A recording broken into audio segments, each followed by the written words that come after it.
ಇವತ್ತು ನಾನು ಮಾತನಾಡುವಂಥ ವಾಕ್ಯ ಭಾಗ ಕೀರ್ತನೆಗಳು. ನಮಗೆಲ್ಲರಿಗೂ ಗೊತ್ತಿರುವಂಥ ಕೀರ್ತನೆ, ಹೆಚ್ಚಿನವರಿಗೆ ಬಾಯಿಪಾಠ ಇರುವಂಥ ಕೀರ್ತನೆ, ಅದು ಕೀರ್ತನೆ 1.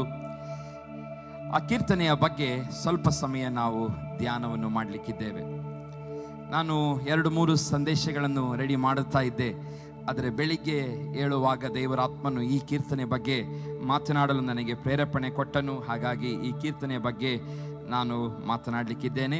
ನಾವು ಆ ಕೀರ್ತನೆಯನ್ನು ಒಂದು ಸಾರಿ ನಾವು ಒಟ್ಟಾಗಿ ನಾವು ಓದಿಕೊಳ್ಳೋಣ. ಈ ಕೀರ್ತನೆ ಎಲ್ಲರೂ ತೆಗೆದುಕೊಳ್ಳೋಣ. ಈ ಕೀರ್ತನೆಯನ್ನು ಓದಿಕೊಳ್ಳೋಣ. ಯಾವನು ದುಷ್ಟರ ಆಲೋಚನೆಯಂತೆ ನಡೆಯದೆ, ಪಾಪಾತ್ಮರ ಮಾರ್ಗದಲ್ಲಿ ನಿಂತುಕೊಳ್ಳದೆ, ಧರ್ಮನಿಂದಕರೊಡನೆ ಕೂತುಕೊಳ್ಳದೆ, ಯೆಹೋವನ ಧರ್ಮಶಾಸ್ತ್ರದಲ್ಲಿ ಆನಂದ ಪಡುವನಾಗಿ ಅದನ್ನೇ ಹಗಲಿರುಳು ಧ್ಯಾನಿಸುವವನು, ಅವನು ಎಷ್ಟೋ ಧನ್ಯನು. ಅವನು ನೀರಿನ ಕಾಲುವೆಗಳ ಬಳಿಯಲ್ಲಿ ಬೆಳೆದಿರುವ ಮರದ ಹಾಗಿರುವನು. ಅಂಥ ಮರವು ತಕ್ಕ ಕಾಲದಲ್ಲಿ ಫಲ ಕೊಡುತ್ತದಲ್ಲ, ಅದರ ಎಲೆ ಬಾಡುವುದೇ ಇಲ್ಲ. ಅದರಂತೆ ಅವನ ಕಾರ್ಯವೆಲ್ಲವೂ ಸಫಲವಾಗುವುದು. ದುಷ್ಟರೋ ಹಾಗಲ್ಲ, ಗಾಳಿ ಬಡಿದುಕೊಂಡು ಹೋಗುವ ಹೊಟ್ಟಿನಂತಿದ್ದಾರೆ. ಆದುದರಿಂದ ದುಷ್ಟರು ನ್ಯಾಯ ವಿಚಾರಣೆಯಲ್ಲಿಯೂ ಪಾಪಾತ್ಮರು ನೀತಿವಂತರ ಸಭೆಯಲ್ಲೂ ನಿಲ್ಲುವುದಿಲ್ಲ. ಯೆಹೋವನು ನೀತಿವಂತರ ಮಾರ್ಗವನ್ನು ಲಕ್ಷಿಸುವನು, ದುಷ್ಟರ ಮಾರ್ಗವು ನಾಶವಾಗುವುದು. Hallelujah, hallelujah. ಒಂದು ಸುಂದರವಾದಂಥ ಕೀರ್ತನೆ. ನಾವೆಲ್ಲ ಸಣ್ಣ ಪ್ರಾಯದಿಂದಲೇ ವಿಶೇಷವಾಗಿ ಕ್ರೈಸ್ತರಾದಂಥ ಎಲ್ಲರಿಗೂ ನಮಗೆ ನಮಗೆ ಬಾಯ್ಪಟವಾಗಿ ಗೊತ್ತಿರುವಂಥ ಕೀರ್ತನೆ ಇದಾಗಿದೆ. ಈ ಕೀರ್ತನೆ ಒಂದು ವಿಶೇಷ ಅಂತ ಹೇಳಿದರೆ 150 ಕೀರ್ತನೆಗಳಿದೆ. ಕೀರ್ತನೆಗಳ ಈ ಭಾಗದಲ್ಲಿ 150 ಕೀರ್ತನೆಗಳಿದೆ. ಈ ಕೀರ್ತನೆಯ ಉಳಿದ 2ರಿಂದ ಹಿಡಿದುಕೊಂಡು ಎಲ್ಲ ಪುಸ್ತಕ 150ರವರೆಗೆ ಎಲ್ಲ ಕೀರ್ತನೆಗಳಿಗೆ ಇದೊಂದು ಕಿಟಕಿಯಾಗಿದೆ ಅಥವಾ ಬಾಗಿಲು ಆಗಿದೆ. ಈ ಕೀರ್ತನೆಗಳನ್ನು ಪ್ರವೇಶಿಸಲಿಕ್ಕೆ ಇದೊಂದು ಬಾಗಿಲೆಂಬುದಾಗಿ ಧರ್ಮಶಾಸ್ತ್ರ ಪಂಡಿತರು ಹೇಳುತ್ತಾರೆ. ಮತ್ತು ಈ ಕೀರ್ತನೆ ಬಹಳ ವಿಶೇಷವಾದದ್ದು. ಯಾಕೆಂತ ಹೇಳಿದರೆ, ಹಾಲೆಲೂಯಾ, ಇದರು ಎಲ್ಲ ಇಡೀ ಕೀರ್ತನೆಗಳ ಒಂದು ಪೀಠಿಕೆಯಾಗಿದೆ, ಒಂದು ಇಂಟ್ರೊಡಕ್ಷನ್ ಆಗಿದೆ. ಹಾಗಾಗಿ ಈ ಕೀರ್ತನೆಯನ್ನು ಬಹಳ ಗಂಭೀರವಾಗಿ ನಾವು ತೆಗೆದುಕೊಳ್ಳಬೇಕು. ನಾವು ಮುಂದೆ ಓದುವಂಥ ಎಲ್ಲ ಅಂದರೆ 2ನೆಯ ಕೀರ್ತನೆಯಿಂದ 150 ಕೀರ್ತನೆಯವರೆಗೆ ಎಲ್ಲ ಕೀರ್ತನೆಗಳಿಗೆ ಮೇನೇನಾಗಿದೆ, ಇದೇ ಒಂದು ಇಂಟ್ರೊಡಕ್ಷನ್ ಆಗಿದೆ. ಅಂದರೆ ಒಬ್ಬ ವಿಶ್ವಾಸಿ ಅಥವಾ ಒಬ್ಬ ವ್ಯಕ್ತಿ ದೇವರನ್ನು ಭಯಭಕ್ತಿಯಿಂದ ಸೇವಿಸುವವನು ಮತ್ತು ದೇವರಿಂದ ದೂರವಾಗಿ ಜೀವಿಸುವವನ ಡಿಫರೆನ್ಷಿಯೇಟನ್ನು ಈ ಕೀರ್ತನೆ ನಮಗೆ ಮಾಡಿ ತೋರಿಸ್ತದೆ. ಇಡೀ ಕೀರ್ತನೆಗಳಲ್ಲಿ ಪ್ರಾರಂಭದಿಂದ ಕೀರ್ತನೆ 150ರವರೆಗೆ ಹೇಗೆ ಒಬ್ಬ ದುಷ್ಟನನ್ನು ದೇವರು ನೋಡ್ತಾನೆ ಮತ್ತು ನೀತಿವಂತನನ್ನು ಹೇಗೆ ದೇವರು ಗಮನಿಸುತ್ತಾನೆ ಎಂಬುದಾಗಿ ಈ ಕೀರ್ತನೆಗಳಲ್ಲಿ ನಾವು ಓದುವರಾಗಿದ್ದೇವೆ. ಈ ಕೀರ್ತನೆಯ ಬಗ್ಗೆ ನಾವು ಸ್ವಲ್ಪ ಹೊತ್ತು ನಾವು ಧ್ಯಾನ ಮಾಡೋಣ. ಈ ಲೋಕದಲ್ಲಿ ಒಬ್ಬ ವ್ಯಕ್ತಿ ಯಶಸ್ಸನ್ನು ಅಳೆಯಲು ಹಲವಾರು ಮಾಪನಗಳಿದೆ, ಹೌದಲ್ಲ? ಬೇರೆ ಬೇರೆ ರೀತಿಯಲ್ಲಿ ಅವನ ಯಶಸ್ಸನ್ನು ಅಳಿತಾರೆ. ಇವತ್ತು ಒಬ್ಬ ವ್ಯಕ್ತಿ ಅವನು ಶ್ರೀಮಂತನಾಗಿರೋದಾದರೆ ಅವನಿಗೆ ನಾವು ಹೇಳ್ತೇವೆ ಬಹಳ ಕಷ್ಟಪಟ್ಟು ಅವನು ದುಡಿದಿದ್ದಾನೆ, ಹಾಗಾಗಿ ಅವನು ಬಹಳ ಶ್ರೀಮಂತನಾಗಿದ್ದಾನೆ. ಇನ್ನೊಂದು ಕೆಲವರು ಅವನು ಶ್ರೀಮಂತನಾಗಿರುವುದಕ್ಕೆ ಇನ್ನೊಂದು ಮಾನದಂಡವನ್ನು ಉಪಯೋಗಿಸ್ತಾರೆ, ಯಾರ್ದೋ ತಲೆಯನ್ನು ಒಡೆದು ಅವನು ಶ್ರೀಮಂತನಾಗಿದ್ದಾನೆ. ಹೀಗೆ ಒಬ್ಬೊಬ್ಬ ವ್ಯಕ್ತಿ, ಇವಾಗ ಒಬ್ಬ ಸಕ್ಸಸ್ಫುಲ್ ಆದಂಥ ಒಬ್ಬ ವಿದ್ಯಾರ್ಥಿ ಇದ್ದರೆ, ಅವನಿಗೆ ತುಂಬ ಒಳ್ಳೆಯ ಮಾರ್ಕ್ ಬಂದಿರೋದಾದರೆ ನಾವು ಹೇಳ್ತೇವೆ ಅವನು ಯಾವ ರೀತಿಯಲ್ಲಿ ತುಂಬ ಹಾರ್ಡ್ ವರ್ಕ್ ಮಾಡಿ, ಹಾರ್ಡ್ ಸ್ಟಡಿ ಮಾಡಿ ಅವನು ಪಾಸಾಗಿದ್ದಾನೆ ಎಂಬುದಾಗಿ ನಾವು ಏನು ಮಾಡ್ತೇವೆ, ಆ ವ್ಯಕ್ತಿಯ ಬಗ್ಗೆ ಮಾನದಂಡವನ್ನು ನಾವು ಸಿದ್ಧ ಮಾಡುತ್ತೇವೆ, ಆತನ ಯಶಸ್ಸಿನ ಕಾರಣವನ್ನು ನಾವು ಹೊಡ್ತೇವೆ. ಅದೇ ರೀತಿಯಾಗಿ ಕೀರ್ತನೆಗಳು 1ನೇ ಅಧ್ಯಾಯ ಆ ಕೀರ್ತನೆಗಳಲ್ಲಿ ನಾವು ನೋಡುತ್ತೇವೆ ಒಬ್ಬ ವ್ಯಕ್ತಿಯ ಯಶಸ್ಸು ಯಾವ ರೀತಿಯಲ್ಲಿ ಇರಬೇಕು, ಇದ್ದರೆ ಅದು ಯಶಸ್ಸಾಗಿ ಪರಿವರ್ತನೆ ಆಗುತ್ತದೆ ಎಂಬುದಾಗಿ ಕೀರ್ತನೆಗಾರನು ಬರೆದಿದ್ದಾನೆ. ಹಾಲೆಲೂಯಾ. ಒಬ್ಬ ವ್ಯಕ್ತಿಯ ಯಶಸ್ಸಿಗೆ ಕಾರಣಗಳು, ಆತನು ಯಾವ ರೀತಿಯಲ್ಲಿ ಬದುಕಿದರೆ ತನ್ನ ಜೀವಿತದಲ್ಲಿ ಸಕ್ಸಸ್ಸನ್ನು ಕಾಣುತ್ತಾನೆ ಎಂಬುದಾಗಿ ಈ ಕೀರ್ತನೆಯಲ್ಲಿ ಆತನು ಬರೆದಿದ್ದ. ನಾವೆಲ್ಲರೂ ಸಹ ಬಂದಂಥ ಎಲ್ಲರೂ ಸಹ ಒಂದು ಸಕ್ಸಸ್ಸನ್ನು ಕಾಣಬೇಕೆಂಬುದಾಗಿ ಬಯಸುವವರು, ಹೌದಾ ಇಲ್ವಾ? ಎಲ್ಲರೂ ಸಹ ನಮ್ಮ ಮಕ್ಕಳು ಸಕ್ಸಸ್ ಕಾಣಬೇಕು, ನಮ್ಮ ಮೊಮ್ಮಕ್ಕಳು ಸಕ್ಸಸ್ ಕಾಣಬೇಕು, ನಾನು ಸಕ್ಸಸ್ ಆಗಿರಬೇಕು, ನನ್ನ ಹಸ್ಬೆಂಡ್ ಎಲ್ಲ ವಿಷಯಗಳಲ್ಲಿ ಸಕ್ಸಸ್ ಆಗಬೇಕು, ನನ್ನ ಎಲ್ಲ ಕುಟುಂಬದವರು ಸಕ್ಸಸ್ ಆಗಬೇಕು ಎಂಬುದಾದಂಥ ಎಲ್ಲ ಆಶೆಯೊಂದಿಗೆ ನಾವು ಜೀವಿಸುತ್ತಾ ಇದ್ದೇವೆ. ಆದರೆ ದೇವರ ವಾಕ್ಯದಲ್ಲಿ ನಮಗಿವತ್ತು ಯಶಸ್ಸಿನ ಬಾಳಿಗೆ ಏನೆಲ್ಲ ಅವಶ್ಯಕತೆ ಇದೆ ಎಂಬುದಾಗಿ ಈ 1ನೆಯ ಕೀರ್ತನೆ ನಮಗೆ ತಿಳಿಸುವಂಥದ್ದಾಗಿದೆ. ಹಾಲೆಲೂಯಾ. ಯಶಸ್ಸಿನ ಬಾಳು, ಸಕ್ಸಸ್ಫುಲ್ ಲೈಫ್. ನಾವು 1ನೇ ಕೀರ್ತನೆ 1ನೇ ವಚನ ಹೀಗೆ ಓದ್ತೇವೆ, ಯಾವನು ದುಷ್ಟರ ಆಲೋಚನೆಯಂತೆ ನಡೆಯದೆ, ಪಾಪಾತ್ಮರ ಮಾರ್ಗದಲ್ಲಿ ನಿಂತುಕೊಳ್ಳದೆ, ಧರ್ಮ ನಿಂದಕರೊಡನೆ ಕೂತುಕೊಳ್ಳದೆ, ಯೆಹೋವನ ಧರ್ಮಶಾಸ್ತ್ರ ಆನಂದ ಪಡುವನಾಗಿ ಅದನ್ನೇ ಹಗಲಿರುಳು ಧ್ಯಾನಿಸುತ್ತಿರುವನು, ಅವನು ಧನ್ಯನು ಎಂಬುದಾಗಿ. ಹಲ್ಲೆಲೂಯಾ. ಇಲ್ಲಿ ವಾಕ್ಯದಲ್ಲಿ ಓದುತ್ತೇವೆ, ಯಾವನು ದುಷ್ಟರ ಆಲೋಚನೆಯಂತೆ ನಡೆಯದೆ ಎಂಬುದಾಗಿ ಕೀರ್ತನೆಗಾರನು ಪ್ರಾರಂಭ ಮಾಡ್ತಾ ಇದ್ದಾನೆ. ಹಲ್ಲೆಲೂಯಾ. ಕೀರ್ತನೆಗಾರನು ಪ್ರಾರಂಭ ಮಾಡ್ತಾ ಇದ್ದಾನೆ. ಅದರ ಅರ್ಥ, ದೇವರು ಬಯಸುವಂಥದ್ದು ಒಬ್ಬ ನೀತಿವಂತನಲ್ಲಿ ಆತನು ದುಷ್ಟತ್ವವನ್ನು, ದುಷ್ಟ ಮಾರ್ಗವನ್ನು ಬಿಟ್ಟು ಜೀವಿಸಬೇಕೆಂಬುದಾಗಿ. ಹಲ್ಲೆಲೂಯಾ. ಒಬ್ಬ ವ್ಯಕ್ತಿ ನೀತಿವಂತನಾಗಿ ದೇವರನ್ನು ಭಯಭಕ್ತಿಯಿಂದ ಸೇವಿಸುತ್ತೇನೆಂಬುದಾಗಿ ತೀರ್ಮಾನ ಮಾಡಿದವನು ಮೊದಲನೇದಾಗಿ ಮಾಡಬೇಕಾದದ್ದೇನು? ಆತನು ದುಷ್ಟರ ಹಾಗೆ ಬದುಕದೆ ಶಿಷ್ಟನ ಹಾಗೆ, ಅಂದರೆ ನೀತಿವಂತನ ಹಾಗೆ ಬದುಕಬೇಕೆಂಬುದಾಗಿ ಇವತ್ತು ದೇವರು ನಮ್ಮನ್ನು ಎಚ್ಚರಿಸುತ್ತಾ ಇದ್ದಾನೆ. ನಿಮಗೆ ಸಕ್ಸಸ್ ಬೇಕಾ? ನಿಮ್ಮ ಜೀವಿತಗಳು ಅಭಿವೃದ್ಧಿ ಆಗಬೇಕಾ? ನಿಮ್ಮ ಜೀವಿತಗಳು ಸಮೃದ್ಧಿಯಿಂದ ಕೂಡಬೇಕಾ? ನಿಮ್ಮ ಜೀವಿತಗಳಲ್ಲಿ ಹಲ್ಲೆಲೂಯಾ ಸೈತಾನನ ನಾನಾ ತಾಪತ್ರಗಳನ್ನು ತಂದರು ಅದನ್ನು ಜಯಿಸಿ ನಿಲ್ಲಬೇಕಾ? ವಾಕ್ಯದಲ್ಲಿ ಓದುತ್ತೇವೆ, ಮೊದಲನೇದಾಗಿ ಒಬ್ಬ ಯಶಸ್ಸು ಹೊಂದುವಂಥ ವ್ಯಕ್ತಿ ಹೊಂದಬೇಕಾದವನು ಅವನು ಏನು ಮಾಡಬೇಕಂತೆ ಬಯಸ್ತಾನೆ?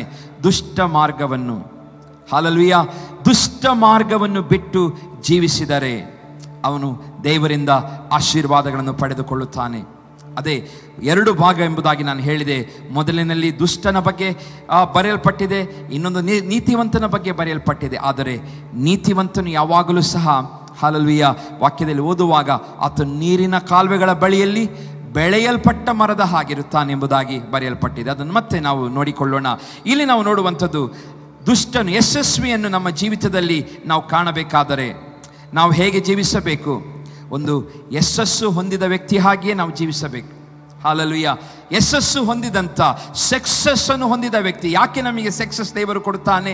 ನಾವು ಯೇಸು ಸ್ವಾಮಿಯನ್ನು ಸ್ವೀಕಾರ ಮಾಡಿದ್ದೇವೆ, ಯೇಸು ಸ್ವಾಮಿಯನ್ನು ಸ್ವಂತ ರಕ್ಷಕನಾಗಿ ನಾವು ಅಂಗೀಕರಿಸಿದ್ದೇವೆ, ಯೇಸುವನ್ನು ನಮ್ಮ ಹೃದಯದಲ್ಲಿ ಬಾ ಎಂಬುದಾಗಿ ನಾವು ಸ್ವೀಕಾರ ಮಾಡಿದ್ದೇವೆ, ದೀಕ್ಷಾಸನವನ್ನು ತೆಗೆದುಕೊಂಡಿದ್ದೇವೆ, ಪವಿತ್ರಾತ್ಮನ ಅಭಿಷೇಕದಲ್ಲಿ ತುಂಬಲ್ಪಟ್ಟಿದ್ದೇವೆ. ಆದರೆ ಇದೆಲ್ಲವನ್ನು ಹೊಂದಿದಂಥವನು ಸಹ ಆತನು ತಪ್ಪಾದ ಮಾರ್ಗದಲ್ಲಿ ಜೀವಿಸಲು ಸಾಧ್ಯವಿದೆ. ಆದರೆ ನೀವು ಅದೆಲ್ಲ ಹೊಂದಿಕೊಂಡು ನಾನು ಸಕ್ಸಸ್ ಆಗುತ್ತಾ ಇಲ್ಲ ಎಂಬುದಕ್ಕೆ ಕಾರಣ ಏನು? ಬೈಬಲ್ ಹೇಳ್ತದೆ, ನಮ್ಮ ಜೀವಿತಗಳು ಏನಿದೆ, ಇನ್ನೂ ದುಷ್ಟ ಮಾರ್ಗದಲ್ಲಿ ಇದೆ. ಹಲ್ಲೆಲೂಯಾ. ನಾವಿನ್ನೂ ಏನೋ ಬಿಡಬೇಕಾದ ಸಂಗತಿಗಳನ್ನು ಬಿಡದೆ ಅದನ್ನು ಗಟ್ಟಿಯಾಗಿ ಹಿಡಿದುಕೊಂಡಿದ್ದೇವೆ. ಇನ್ನು ಏನೋ ಸಂಗತಿಗಳು ನಾವು ದೂರ ಮಾಡಬೇಕಾಗಿತ್ತು, ದ್ವೇಷ ಮಾಡಬೇಕಾಗಿತ್ತು, ಅದು ನಮ್ಮ ಜೀವಿತಗಳಲ್ಲಿ ಇರಬಾರದಿತ್ತು. ಆದರೂ ಸಹ ಆ ವಿಷಯಗಳು, ಆ ಸಂಗತಿಗಳು ನಮ್ಮನ್ನು ದಿನನಿತ್ಯವೂ ಆಳ್ವಿಕೆ ಮಾಡುತ್ತಾ ಇದೆ. ಹಾಗಾಗಿ ಏನಾಗ್ತಾ ಉಂಟು? ನಮ್ಮ ಜೀವಿತಗಳ ರಕ್ಷಣೆ ಹೊಂದಿದರೂ ಸಹ, ದೇವರನ್ನು ಕಂಡುಕೊಂಡರೂ ಸಹ, ನಾವು ಆತನನ್ನು ಭಯಭಕ್ತಿಯಿಂದ ಸೇವಿಸ್ತೇವೆ ಎಂಬುದಾಗಿ ಹೇಳಿ ಸಹ ನಮ್ಮ ಜೀವಿತಗಳಲ್ಲಿ ನಾವು ಸೋಲನ್ನು ಕಾಣುತ್ತಿರುವುದಾದರೆ ಅದಕ್ಕೆ ಮೊದಲನೇ ಕಾರಣ ಏನು? ನಾವು ದುಷ್ಟರಂತೆ ನಾವು ನಡೆಯುತ್ತಾ ಇದ್ದೇವೆ, ಅಥವಾ ಇನ್ನೊಂದು ದೇವರ ಆಜ್ಞೆಗನುಸಾರವಾಗಿ ನಾವು ನಡೆಯುತ್ತಿಲ್ಲ ಎಂಬುದಾದಂಥ ಅರ್ಥ. ಯಾವಾಗೆಲ್ಲ ಒಬ್ಬ ವ್ಯಕ್ತಿ ದೇವರ ಆಜ್ಞೆಗೆ, ದೇವರ ಮಾತುಗಳಿಗೆ, ದೇವರ ವಾಕ್ಯಕ್ಕೆ ವಿಧೇಯನಾಗಿ ಜೀವಿಸುತ್ತಾನೋ, ಹಲ್ಲೆಲೂಯಾ, ಅವನು ಎಂದಿಗೂ ಕೊರತೆಗಳನ್ನು ಕಾಣುವುದಿಲ್ಲ. ಹಲ್ಲೆಲೂಯಾ. ಆತನು ಎಂದಿಗೂ ಕೊರತೆಗಳನ್ನು ಕಾಣುವುದಿಲ್ಲ. ದೇವರು ನಮಗೆ ಐಶ್ವರ್ಯವಂತನಾಗಿ ಮಾಡಬೇಕೆಂಬುದಾಗಿ ಬಯಸುತ್ತಾನೆ. ಆದರೆ ಐಶ್ವರ್ಯತೆ ಏನನ್ನು ತೋರಿಸ್ತದೆ? ಕೊರತೆಗಳಿಲ್ಲದ ಹಾಗೆ ಜೀವಿಸುವಂಥದ್ದು ಐಶ್ವರ್ಯವಾಗಿದೆ. ಹಲ್ಲೆಲೂಯಾ. ಇವತ್ತು ಕೋಟಿಗಟ್ಟಲೆ ಹಣ ಇರುವವರಿದ್ದಾರೆ, ಅವರಿಗೆಲ್ಲ ಎಲ್ಲ ರೀತಿಯ ಲೋಕದ ಸಂಪತ್ತಿರ್ಬೋದು, ಎಲ್ಲ ಐಷಾರಾಮಿ ಜೀವನ ಇರ್ಬೋದು. ಹಲ್ಲೆಲೂಯಾ. ಆದರೆ ಅದು ಅವರ ಕೊರತೆಗಿಂತ ಹೆಚ್ಚಾಗಿ ಅವರ ಹತ್ರ ಇದೆ. ಅಂದರೆ ಆ ಕೊರತೆಯ ಲಿಮಿಟ್ ಏನು? ನಮಗೆ ಕುತ್ಕೊಳ್ಳಿಕ್ಕೆ ಮನೆ, ಒಂದು ವಾಸ ಮಾಡಲಿಕ್ಕೆ ಮನೆ, ಮಲಗಲಿಕ್ಕೆ ಒಂದು ಒಳ್ಳೆಯ ಬೆಡ್ ಮತ್ತು ಒಳ್ಳೆಯದಿರುವಂಥ ಒಂದು ಸ್ಥಳ, ಶಾಂತಿ ಸಮಾಧಾನ ಇರುವಂಥದ್ದೇ ನಮ್ಮ ಹತ್ರ ಇರುವುದಾದರೆ ಅದರ ಅರ್ಥ ಏನು? ನಮಗೇನಿಲ್ಲ, ಕೊರತೆಗಳಿಲ್ಲ, ನಾವೆಲ್ಲವೂ ಸಂಪೂರ್ಣವಾಗಿದ್ದೇವೆ.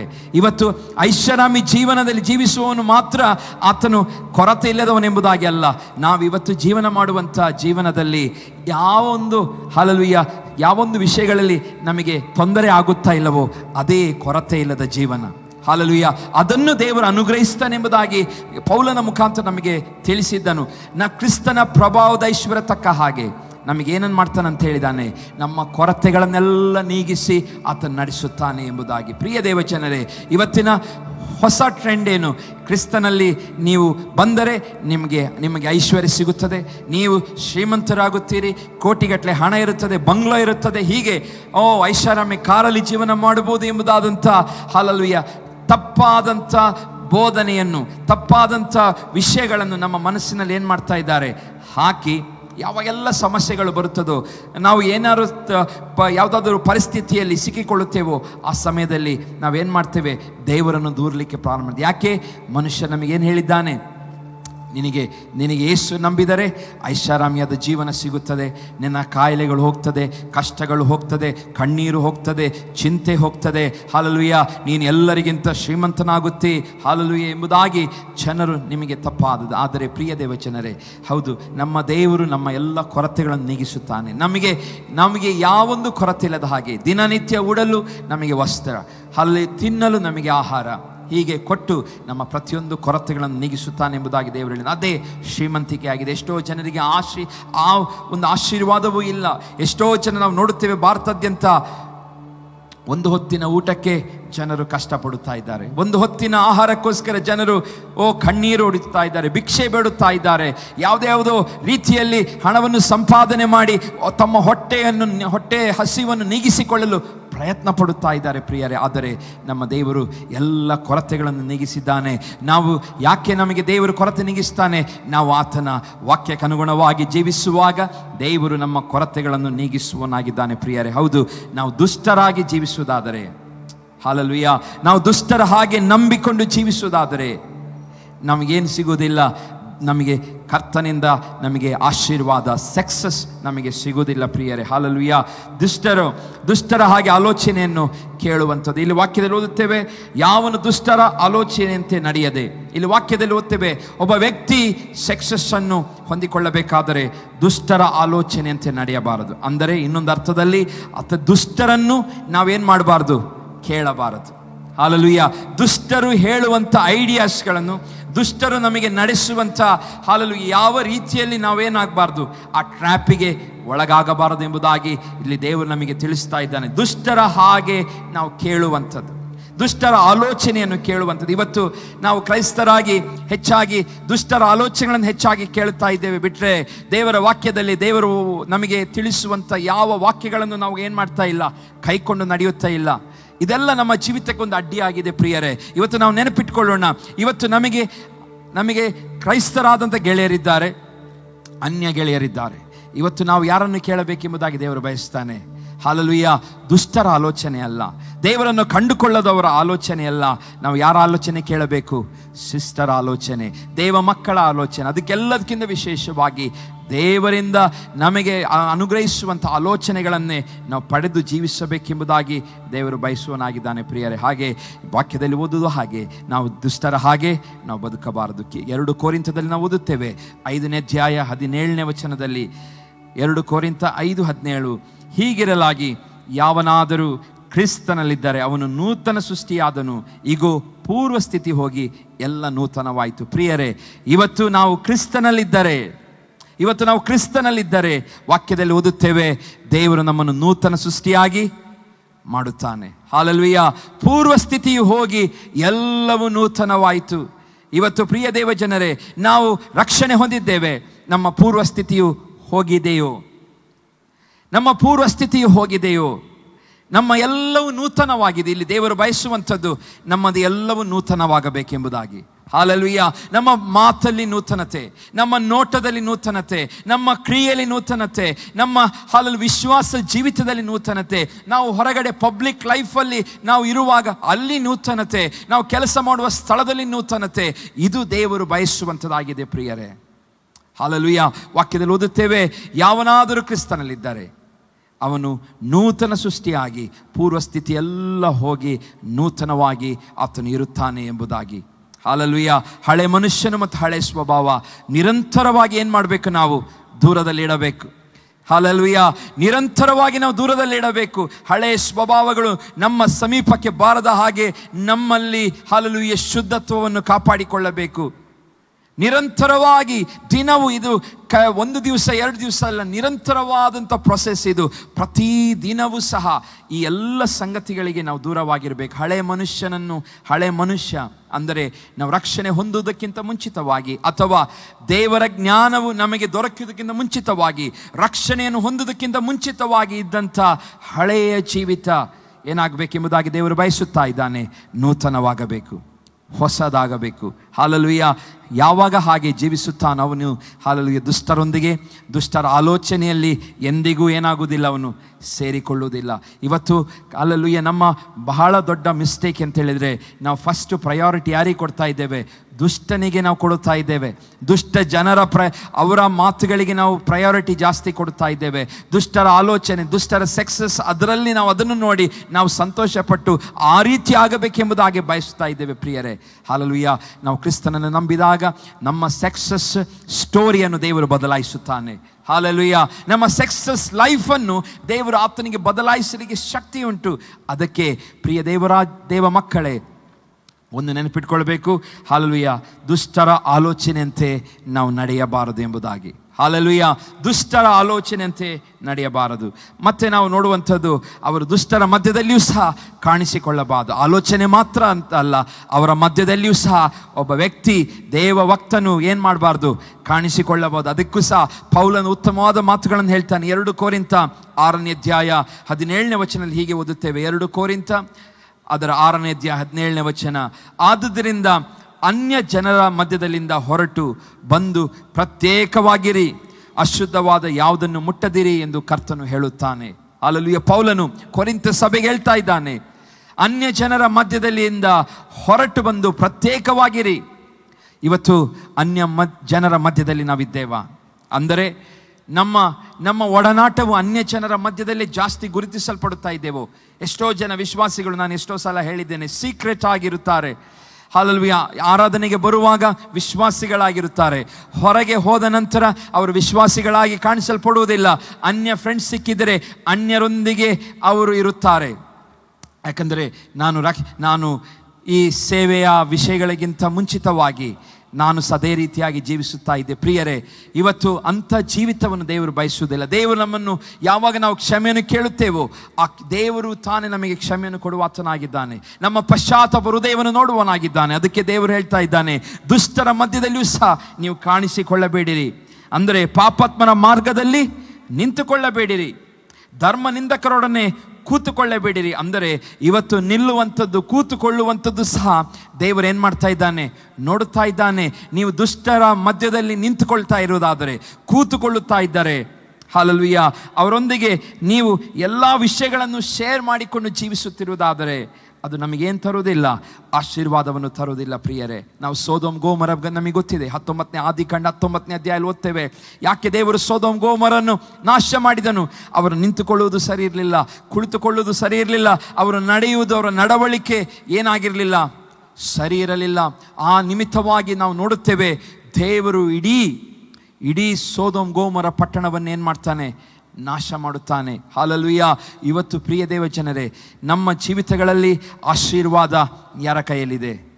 ನಮ್ಮ ಕೈಯಲ್ಲಿದೆ. ಇವತ್ತು ದೇವರು ನಮಗೆ ಒಂದೊಂದೇ ವಾಕ್ಯಗಳ ಮುಖಾಂತರ ಯಾಕೆ ತಿಳಿಯಪಡಿಸ್ತಾನೆ ಅಂತ ಹೇಳಿದರೆ, ಇವತ್ತು ನಮ್ಮ ಜೀವಿತಗಳಲ್ಲಿ ವಿಶ್ವಾಸಿ ಗೆಳೆಯರಿಗಿಂತ ಹೆಚ್ಚಾಗಿ ನಾವು ಅನ್ಯ ಗೆಳೆಯರನ್ನು ಮಾಡಿಕೊಂಡು ನಾವು ಜೀವಿಸುತ್ತಿರುವುದಾದರೆ ಅದರಿಂದ ನಮಗೆ ಲಾಭವಿಲ್ಲ. ಅದರಿಂದ ಏನಾಗ್ತದೆ ಅಂತ ಹೇಳ್ತಾನಿದ್ದಾನೆ ದೇವರು, ನಷ್ಟ ಉಂಟು ಎಂಬುದಾಗಿ. ಹಾಲೆಲೂಯ.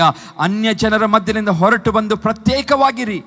ಪೌಲನು ಕೊರಿಂಥ ಸಭೆಗೆ ಹೇಳ್ತಿದ್ದ, ಎಚ್ಚರಿಕೆ ಕೊಡುತ್ತಾ ಇದ್ದಾನೆ, ಅಶುದ್ಧವಾದ ಯಾವುದನ್ನು ಸಹ ಮುಟ್ಟದಿರಿ ಎಂದು ಕರ್ತನು ಹೇಳುತ್ತಾನೆ ಎಂಬುದಾಗಿ ದೇವರಾತ್ಮ ಪ್ರೇರೇಪಣೆಯಿಂದ ಆತನು ಹೇಳುವುದನ್ನು ನಾವು ನೋಡುತ್ತಾ ಇದ್ದೇವೆ ಪ್ರಿಯರೇ. ಹೌದು, ನಮ್ಮ ಕೂತುಕೊಳ್ಳುವಂಥದ್ದು, ನಿಲ್ಲುವಂಥದ್ದು, ನಡೆಯುವಂಥದ್ದು, ಹಾಲೆಲೂಯ, ಅದರಲ್ಲಿ ಬದಲಾವಣೆಗಳು ಬೇಕಾಗಿದೆ. ನಾವು ಆಶೀರ್ವಾದ, ನಮ್ಮ ಸಕ್ಸಸ್ ಇವತ್ತು ಕಾಣಬೇಕಾದರೆ ಹಾಲೆಲೂಯ ಏನು ಮಾಡೋಣ? ನಮ್ಮ ಕೂತುಕೊಳ್ಳುವಂಥದ್ದನ್ನು ಗಮನಿಸೋಣ. ಹಾಲೆಲೂಯ. ನಾವು ಎಲ್ಲಿ ನಿಂತುಕೊಳ್ಳುತ್ತಾ ಇದ್ದೇವೆ ಗಮನಿಸೋಣ. ಯಾರೊಂದಿಗೆ ನಾನು ನಡೆದುಕೊಂಡು ಹೋಗುತ್ತಾ ಇದ್ದೇನೆ ಗಮನಿಸೋಣ. ಯಾರೊಂದಿಗೆ ನಾನು ಹರಟೆ ಹೊರಿತಾ ಇದ್ದೇನೆ ನಾವು ಗಮನಿಸೋಣ. ಯಾರೊಂದಿಗೆ ನನ್ನ ವ್ಯವಹಾರಗಳನ್ನು ಮಾಡುತ್ತಾ ಇದ್ದೇನೆ ನಾವು ಗಮನಿಸೋಣ. ಇದೆಲ್ಲವೂ ಗಮನಿಸಿಕೊಂಡು ಜೀವಿಸುವಾಗ ಹಾಲೆಲೂಯ ನಮ್ಮ ಜೀವಿತಗಳು ದೇವರು ಇನ್ನೂ ಅಭಿವೃದ್ಧಿಗೆ ನಡೆಸುವನಾಗಿದ್ದಾನೆ. ಆದಿಕಾಂಡ 19 ಹೇಳಿದ ಹಾಗೆ ಅಲ್ಲಿ ಸೊದೋಮ್ ಗೋಮರದಲ್ಲಿ ಬಹಳ ವಿಪರೀತವಾದ ಪಾಪ. ಹಾಲೆಲೂಯ. ಅಲ್ಲಿ ಜನರು ಅಲ್ಲಿ ಯವನಸ್ಥರೆಂಬುದಾಗಿ ನೋಡುವರಿಲ್ಲ. ಹಾಲೆಲೂಯ. ವೃದ್ಧಾಪ್ಯರವರೆಂಬುದಾಗಿ ನೋಡುವರಲ್ಲ. ಹೆಣ್ಣಂತ ನೋಡುತ್ತಾ ಇಲ್ಲ, ಗಂಡೆಂಬುದಾಗಿ ನೋಡುತ್ತಾ ಇಲ್ಲ. ಅವರ ಮಧ್ಯದಲ್ಲಿ ವ್ಯಭಿಚಾರದ ಒಂದು ದೊಡ್ಡ ಪಾಪವು ಅವರನ್ನು ಏನು ಮಾಡುತ್ತಾ ಇತ್ತು? ಆಳ್ವಿಕೆ ಮಾಡುತ್ತಾ. ಇಡೀ ಪಟ್ಟಣದ ಜನರು ಹಾಲೆಲೂಯ ಜಾರತ್ವಕ್ಕೆ ಒಳಗಾಗಿದ್ದರು. ಹಾಲೆಲೂಯ ಶರೀರದ ಆಶೆಗೆ ಒಳಗಾಗಿದ್ದರು. ಶರೀರವನ್ನು ಸ್ಯಾಟಿಸ್ಫೈ ಮಾಡೋದೇ ಅವರ ಹಾಲೆಲೂಯಾ ಅವರ ಆಶೆ ಆಗಿ ಹೋಗಿತ್ತು. ಆ ಸಮಯದಲ್ಲಿ ದೇವರು ಹಾಲೆಲೂಯಾ ಆಕಾಶದಿಂದ ಗಂಧಕಗಳ ಬೆಂಕಿಯನ್ನು ಆತನು ಕಳಿಸಿಕೊಡ್ತಾನೆ. ಗಂಧಕಗಳಿಂದ ಉರಿಯಲ್ಪಡುವಂಥ ಹಾಲೆಲೂಯಾ ಚೆಂಡುಗಳನ್ನು ಆತನು, ಬೆಂಕಿಯ ಕೆಂಡಗಳನ್ನು ಆತನು ಪರಲೋಕದಿಂದ ಕಳಿಸಿ ಇಡೀ ಸೋದೋಮ್ ಗೋಮರವನ್ನೇ ನಾಶ ಮಾಡುತ್ತಾನೆ. ಪ್ರಿಯರೇ, ಅದರ ಅರ್ಥ ದೇವರು ಎಂದಿಗೂ ಹಾಲೆಲೂಯಾ ನಮ್ಮ ಕೆಟ್ಟ ಸಹವಾಸವನ್ನು ಆತನು ಎಂದಿಗೂ ಏನು ಮಾಡೋದಿಲ್ಲ, ಲೈಕ್ ಮಾಡೋದಿಲ್ಲ ಎಂಬುದಾಗಿ ಅರ್ಥ. ಹಾಲೆಲೂಯಾ. ಅದರ ಅರ್ಥ ಏನು? ದೇವರು ಕೆಟ್ಟ ಸಹವಾಸವನ್ನು, ಕೆಟ್ಟವರೊಂದಿಗೆ ಜೀವಿಸುವಂಥದ್ದು, ಕೆಟ್ಟವರೊಂದಿಗೆ ನಾವು ಒಡನಾಟ ಮಾಡುವಂಥದ್ದು, ಕೆಟ್ಟವರೊಂದಿಗೆ ಹೋಗುವಂಥದ್ದು, ಕೆಟ್ಟವರೊಂದಿಗೆ ಬರುವಂಥದ್ದು, ಕೆಟ್ಟ ಜನರು ಮಾಡುವಂಥ ಮುಟ್ಟುವಂಥ ಸಂಗತಿಗಳನ್ನು ಮುಟ್ಟುವಂಥದ್ದು, ತಿನ್ನುವಂಥದ್ದು ಏನು ಮಾಡುವುದಿಲ್ಲ, ದೇವರು ಎಂದಿಗೂ ಸಹಿಸುವುದಿಲ್ಲ ಎಂಬುದಾಗಿ ಅದರ ಅರ್ಥವಾಗಿದೆ. ಪ್ರಿಯರೇ, ಹಾಗಾಗಿ ಕೀರ್ತನೆಗಾರನು ಬಹಳ ಸ್ಪಷ್ಟವಾಗಿ ಹೇಳ್ತಾ ಇದ್ದಾನೆ, ಯಾರು ದುಷ್ಟರ ಆಲೋಚನೆಯಂತೆ ನಡೆಯದೆ, ಪಾಪಾತ್ಮರ ಮಾರ್ಗದಲ್ಲಿ ನಿಂತುಕೊಳ್ಳದೆ, ಧರ್ಮ ನಿಂದಕರೊಂದಿಗೆ ಕೂತುಕೊಳ್ಳದೆ ಹಾಲೆಲೂಯಾ ಇರುತ್ತಾರೋ ಅವರು ಹಾಲೆಲೂಯಾ ಆಶೀರ್ವದಿಸಲ್ಪಡುತ್ತಾರೆ. ಅವರ ಧನ್ಯರೆಂಬುದಾಗಿ ದೇವರು ಕರೆಯುವನಾಗಿದ್ದಾನೆ. ಪ್ರಿಯರೇ, ಹಾಲೆಲೂಯಾ. ಯಶಸ್ಸು ನಂಬಿಕೆಯುಳ್ಳವನು ಮತ್ತು ತನ್ನನ್ನು ತಾನು ರಕ್ಷಿಸಲ್ಪಟ್ಟ ಪ್ರಪಂಚದ ದೊಡ್ಡ ವ್ಯತ್ಯಾಸವಿದೆ. ಹಾಲೆಲೂಯಾ. ಇವತ್ತು ನಾವು ಆಶೀರ್ವದಿಸಲ್ಪಟ್ಟಂಥ ದೇವ ಜನರು ಮತ್ತು ನಮ್ಮ ಮಧ್ಯದಲ್ಲಿ ಏನಿದೆ, ಒಂದು ದೊಡ್ಡ ವ್ಯತ್ಯಾಸವಿದೆ. ಇವತ್ತು ಲೋಕದ ಜನರಿಗೂ ಮತ್ತು ನಮಗೂ ಏನಿರಬೇಕು, ವ್ಯತ್ಯಾಸವಿರಬೇಕು.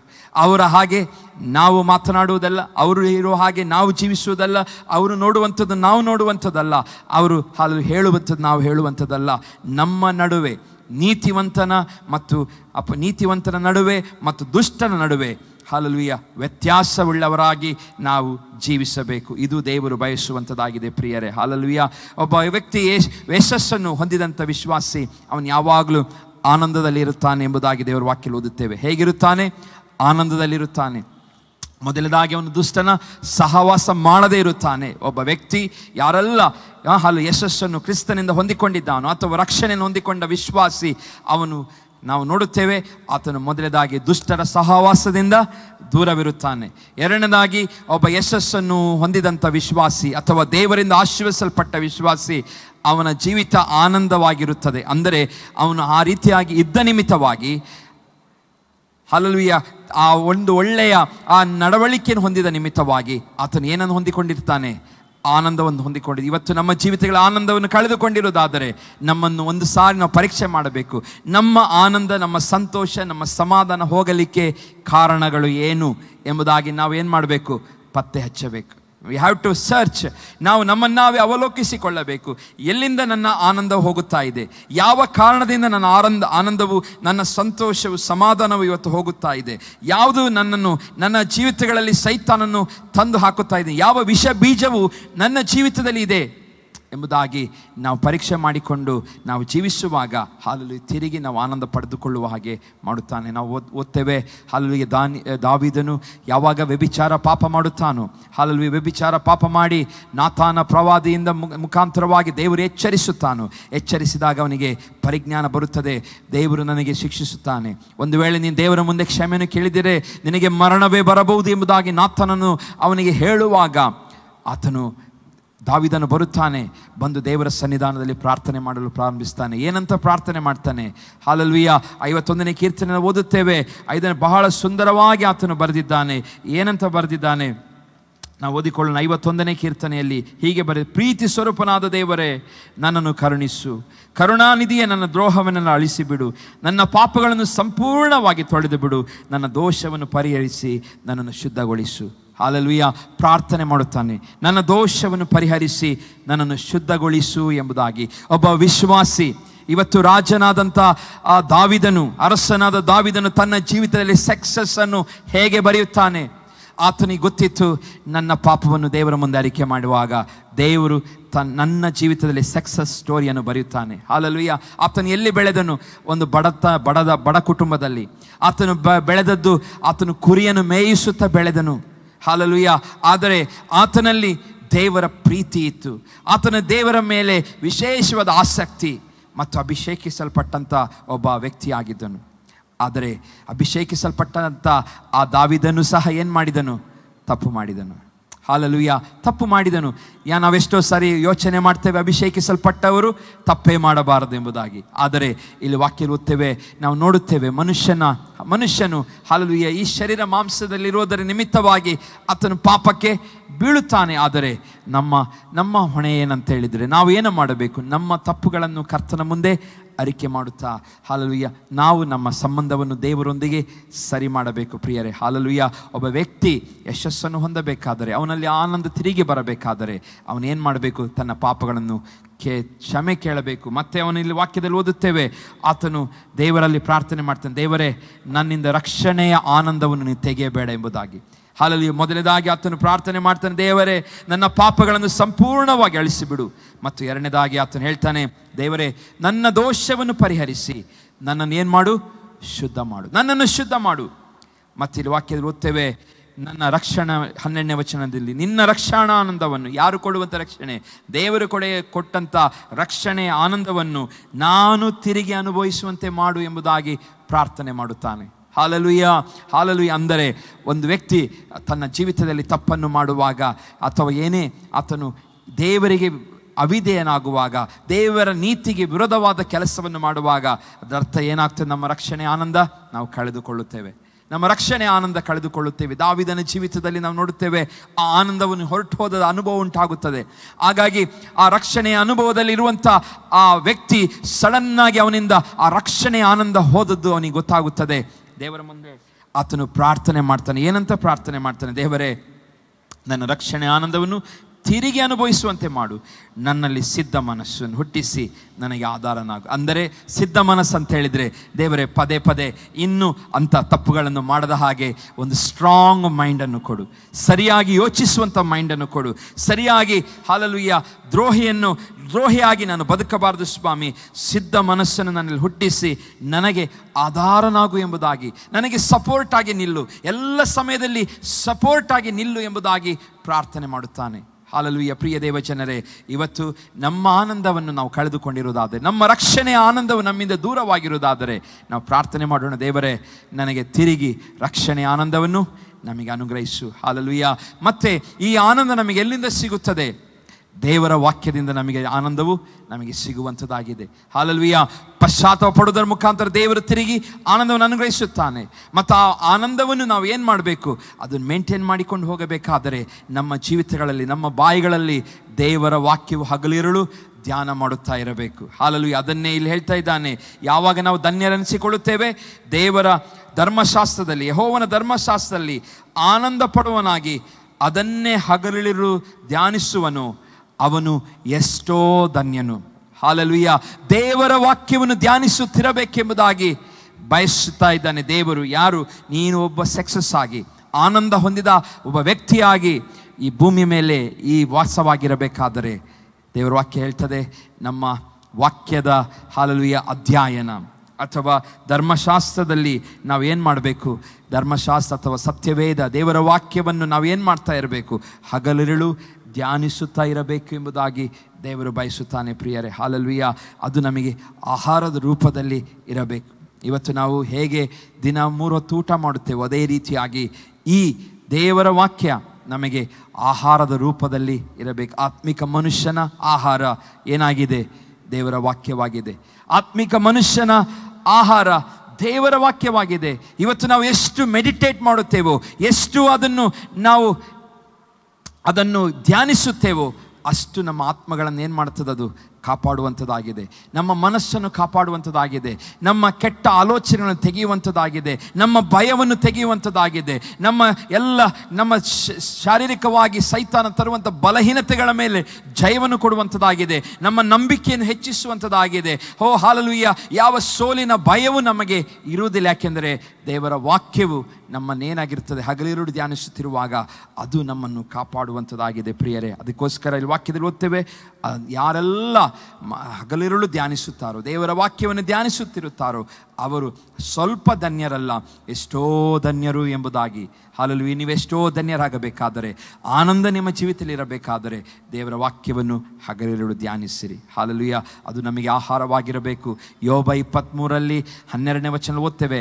ಯೋಬನ ಪುಸ್ತಕ 23:12 ಅದು ಯೋಬನ ಹೇಳ್ತಾನೆ, ಆತನ ತುಟಿಗಳಿಂದ ಹೊರಟ ನಿಯಮಗಳಿಗೆ ನಾನು ಹಿಂತೆಗೆಯುವುದಿಲ್ಲ. ಅಂದರೆ ದೇವರ ಬಾಯಿಂದ ಹೊರಟಂಥ ಆ ನಿಯಮಗಳಿಗೆ ನಾನು ಏನು ಮಾಡೋದಿಲ್ಲ ಅಂತ ಹೇಳ್ತಾ ಇದ್ದಾನೆ. ಅವನು ಹಿಂತೆಗೆಯಲಿಲ್ಲ. ಆತನ ಬಾಯಿಂದ ಬಂದ ಮಾತುಗಳನ್ನು ಎದೆಯಲ್ಲಿ ನಿಧಿಯನ್ನಾಗಿ ಬಚ್ಚಿಟ್ಟುಕೊಂಡಿದ್ದೇನೆ. ಹಾಲೆಲೂಯಾ. ಇವತ್ತು ದೇವರ ವಾಕ್ಯವು ನಮ್ಮ ಜೀವಿತಗಳಲ್ಲಿ ಏನಾಗಿರಬೇಕು? ನಿಧಿಯಾಗಿ ನಾವು ಬಚ್ಚಿಟ್ಟುಕೊಳ್ಳಬೇಕು. ನಮ್ಮ ಹೃದಯಗಳಲ್ಲಿ ನಿಧಿಯಾಗಿ ಬಚ್ಚಿಟ್ಟುಕೊಳ್ಳಿರಿ. ಇವತ್ತು ನಮಗೆ ಗೊತ್ತಿದೆ ಎಷ್ಟೆಷ್ಟೋ ಕಡೆಗಳಲ್ಲಿ ನಿಧಿಗಳು ಸಿಕ್ಕಿದೆ ಎಂಬುದಾಗಿ. ಅಂದರೆ ಹಳೆಯ ಕಾಲದ ಜನರು ಏನೇನೋ ಬೆಲೆ ಬಾಳುವಂಥ ಸಂಗತಿಗಳನ್ನು ಮಣ್ಣಿನ ಮಡಿಕೆ ಅಥವಾ ಒಂದು ಯಾವುದೋ ತಾಮ್ರದ ಪಾತ್ರೆಗಳಲ್ಲಿ ಅದರಲ್ಲಿ ಇಟ್ಟು ಮಣ್ಣಿನಲ್ಲಿ ಹೂತಾಕ್ತಾಯಿದ್ರು. ಅದೇ ಅವರಿಗೆ ಲಾಕರ್ಗಳಾಗಿತ್ತು. ಮಣ್ಣಿನೊಳಗೆ ಹೂತು ಹಾಕ್ತಾಯಿದ್ರು.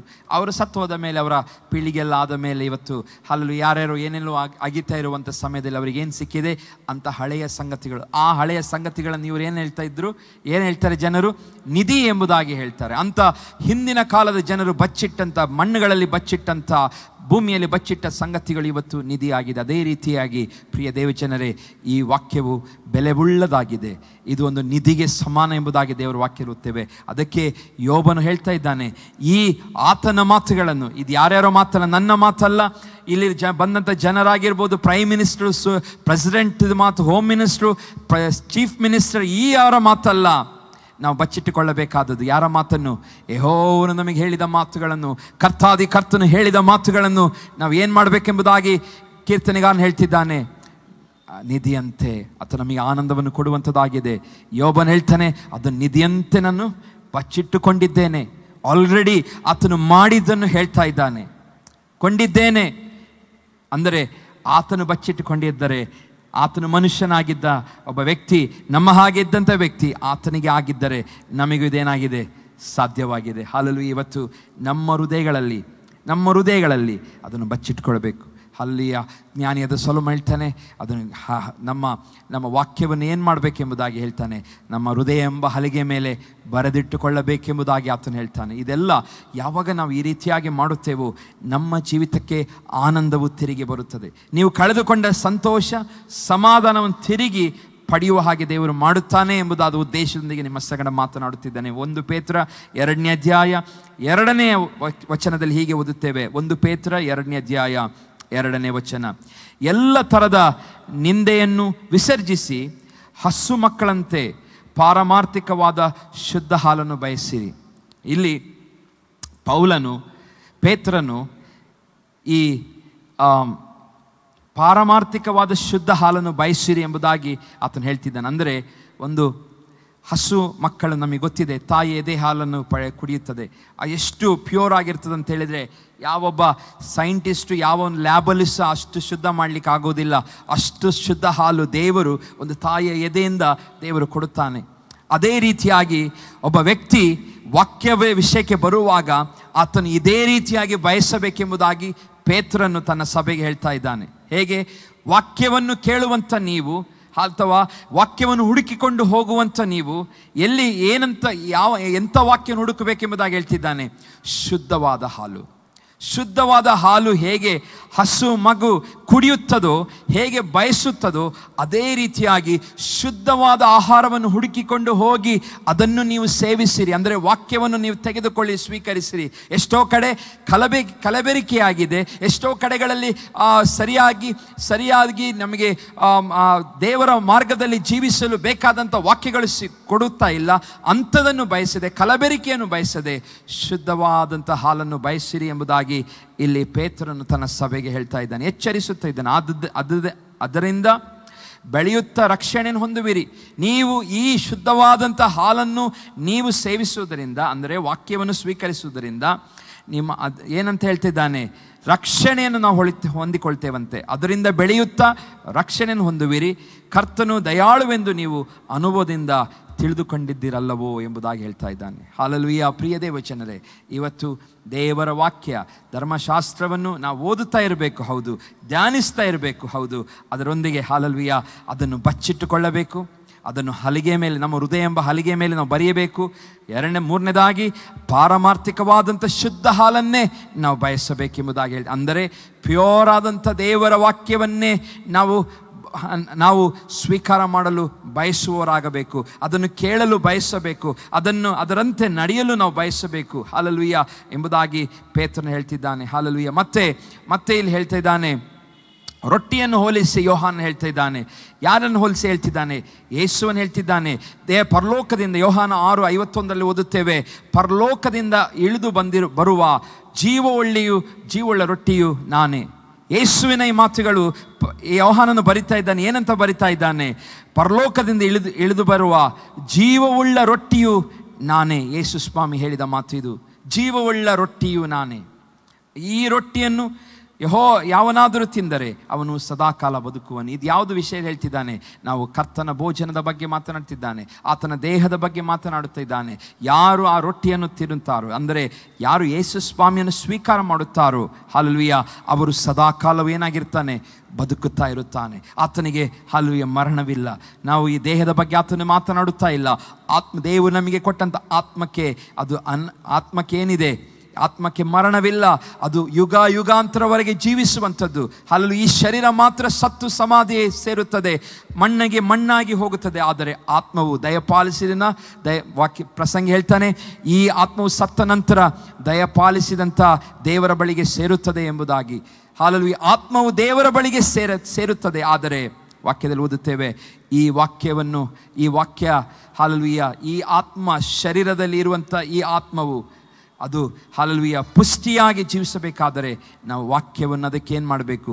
ಪೋಷಿಸಬೇಕು. ಅಂದರೆ ಕ್ರಿಸ್ತನನ್ನು ಸ್ವೀಕರಿಸಿ ಜೀವಿಸಿದರೆ ಮಾತ್ರ ಅದು ಸಾಧ್ಯ ಎಂಬುದಾಗಿ ದೇವರ ವಾಕ್ಯದಲ್ಲಿ ಓದುತ್ತೇವೆ. ಪ್ರಿಯರೇ, ಪರಲೋಕದಿಂದ ಇಳಿದು ಬರುವ ಜೀವವುಳ್ಳ ರೊಟ್ಟಿಯು ನಾನೇ. ಈ ರೊಟ್ಟಿಯನ್ನು ಯಾವನಾದರೂ ತಿಂದರೆ ಅವನು ಸದಾಕಾಲ ಬದುಕುವನು. ಮತ್ತು ನಾನು ಕೊಡುವ ರೊಟ್ಟಿ ನನ್ನ ಮಾಂಸವೇ, ಅದು ಲೋಕದ ಜೀವಕ್ಕೋಸ್ಕರ ಕೊಡುವೇನೆಂದು ಹೇಳಿದನು. ಲೋಕದ ಜೀವಕ್ಕೋಸ್ಕರ, ನಮಗೋಸ್ಕರ ಕೊಡಲ್ಪಟ್ಟಂಥ ಅದು ಹಲ್ಲೆಲೂಯಾ ರೊಟ್ಟಿ, ಅದು ನಮಗೆ ಜೀವವನ್ನು ತಂದಿದೆ ಎಂಬುದಾಗಿ ಯೋಹಾನನು ಹೇಳ್ತಾ ಇದ್ದಾನೆ. ಪ್ರಿಯರೇ, ಹೌದು, ನಾವು ಇವತ್ತು ಹಲ್ಲೆಲೂಯಾ ದೇವರು ನಮಗೆ ಮೌಲ್ಯ, ನಮ್ಮ ಜೀವಿತದ ಮೌಲ್ಯ ಹಲ್ಲೆಲೂಯಾ ಹೆಚ್ಚಾಗಬೇಕಾದರೆ ದೇವರ ವಾಕ್ಯವನ್ನು ನಾವೇನು ಮಾಡ್ತಾ ಇರಬೇಕು? ಹಗಲಿರುಳು ಧ್ಯಾನಿಸುತ್ತಾ ಇರಬೇಕು. ಹಲ್ಲೆಲೂಯಾ. ಜೀವವುಳ್ಳ ರೊಟ್ಟಿಯು ನಮ್ಮ ಯೇಸು ಆಗಿದ್ದಾನೆ. ಅದನ್ನು ನಾವು ಏನು ಮಾಡಬೇಕಂತ ಹೇಳ್ತೇನೆ? ಯಾವನಾದರೂ ತಿಂದರೆ ಅವನು ಸದಾಕಾಲ ಬದುಕುವನು. ಆ ವಾಕ್ಯ, ಆ ದೇಹ, ಕ್ರಿಸ್ತನನ್ನು ನಾವು ಸೇವಿಸಿಕೊಂಡು ಜೀವಿಸುತ್ತಿರುವುದಾದರೆ ನಮ್ಮ ಜೀವಿತಗಳಲ್ಲಿ ಹಲ್ಲೆಲೂಯಾ ದಿನನಿತ್ಯವೂ ನಾವು ಎನರ್ಜಿಯನ್ನು ಆತ್ಮಿಕವಾದ ಬಲವನ್ನು ಹೊಂದಿಕೊಂಡು ಜೀವಿಸುವಾಗ ದೇವರು ಸಹಾಯ ಮಾಡ್ತಾನೆ. ಕೀರ್ತನೆಗಾರನು ಹೇಳ್ತಾನೆ 19ನೇ ಅಧ್ಯಾಯ 10ನೇ ವಚನಕ್ಕೆ ಬರುವಾಗ, ಈ ವಾಕ್ಯವು ಹಲ್ಲೆಲೂಯಾ ಜೇನಿಗಿಂತಲೂ ಶೋಧಿಸಿದ ಜೇನುತುಪ್ಪಕ್ಕಿಂತಲೂ ಸಿಹಿಯಾಗಿದೆ ಎಂಬುದಾಗಿ. ಹಲ್ಲೆಲೂಯಾ. ಈ ವಾಕ್ಯಗಳು, ದೇವರ ವಾಕ್ಯಗಳು, ಹಗಲಿರುಳು ಧ್ಯಾನಿಸುವವನು ನೆನಪಿಟ್ಟುಕೊಳ್ಳಬೇಕು, ಈ ವಾಕ್ಯವು ಜೇನುತುಪ್ಪಕ್ಕಿಂತ ಸಿಹಿಯಾಗಿದೆ. ನನ್ನ ಜೀವಿತವನ್ನು ಸಿಹಿ ಮಾಡುತ್ತದೆ. ಇವತ್ತು ನಾವು 40 ಏಜಿಗೆ ಬಂದ ತಕ್ಷಣ ನಾವು ಹಿಂದೆ ತಿಂದಂಥ ಶುಗರ್ ಮತ್ತು ನಮ್ಮದೆಲ್ಲ ಸ್ಟ್ರೆಸ್ಸು, ಒತ್ತಡಗಳಿಂದ ಯಾವ ಕಾಯಿಲೆ ಬರ್ತದೆ? ಸಕ್ಕರೆ ಕಾಯಿಲೆ ಬರ್ತದೆ. ಹಲ್ಲೆಲೂಯಾ. ಅದು ನಮ್ಮ ನಮ್ಮ ದೇಹದ ಪ್ರತಿಯೊಂದು ಅಂಗಾಂಗಗಳಲ್ಲಿ ಶುಗರ್ ಏನಾಗ್ತದೆ? ಕಾಣಿಸಿಕೊಳ್ಳಲು ಪ್ರಾರಂಭವಾಗ್ತದೆ. ಹಲ್ಲೆಲೂಯಾ. ಇವತ್ತು ನಾವು ದೇವರ ವಾಕ್ಯವನ್ನು ಹೆಚ್ಚಾಗಿ ನಾವು ಇದು ಮಾಡುವಾಗ, ಮೆಡಿಟೇಟ್ ಮಾಡಿ ನಮ್ಮ ಜೀವಿತದಲ್ಲಿ ಬಚ್ಚಿಟ್ಟುಕೊಳ್ಳುವಾಗ, ನಿಧಿಯಾಗಿ ಬಚ್ಚಿಟ್ಟುಕೊಂಡು ನಮ್ಮ ದೇಹದ ಪ್ರತಿಯೊಂದು ಅಂಗಾಂಗಗಳಲ್ಲಿ ದೇವರ ವಾಕ್ಯಗಳೇನು ಮಾಡ್ತದೆ? ಕಾರ್ಯವನ್ನು ಮಾಡುತ್ತಾ ಇರುತ್ತದೆ. ಹಲ್ಲೆಲೂಯಾ. ಪ್ರಿಯ ದೇವಜನದು ಸಿಹಿ ಜೇನು ತುಪ್ಪಕ್ಕಿಂತಲೂ ಏನಾಗಿದೆ? ಸಿಹಿ ಆಗಿದೆ.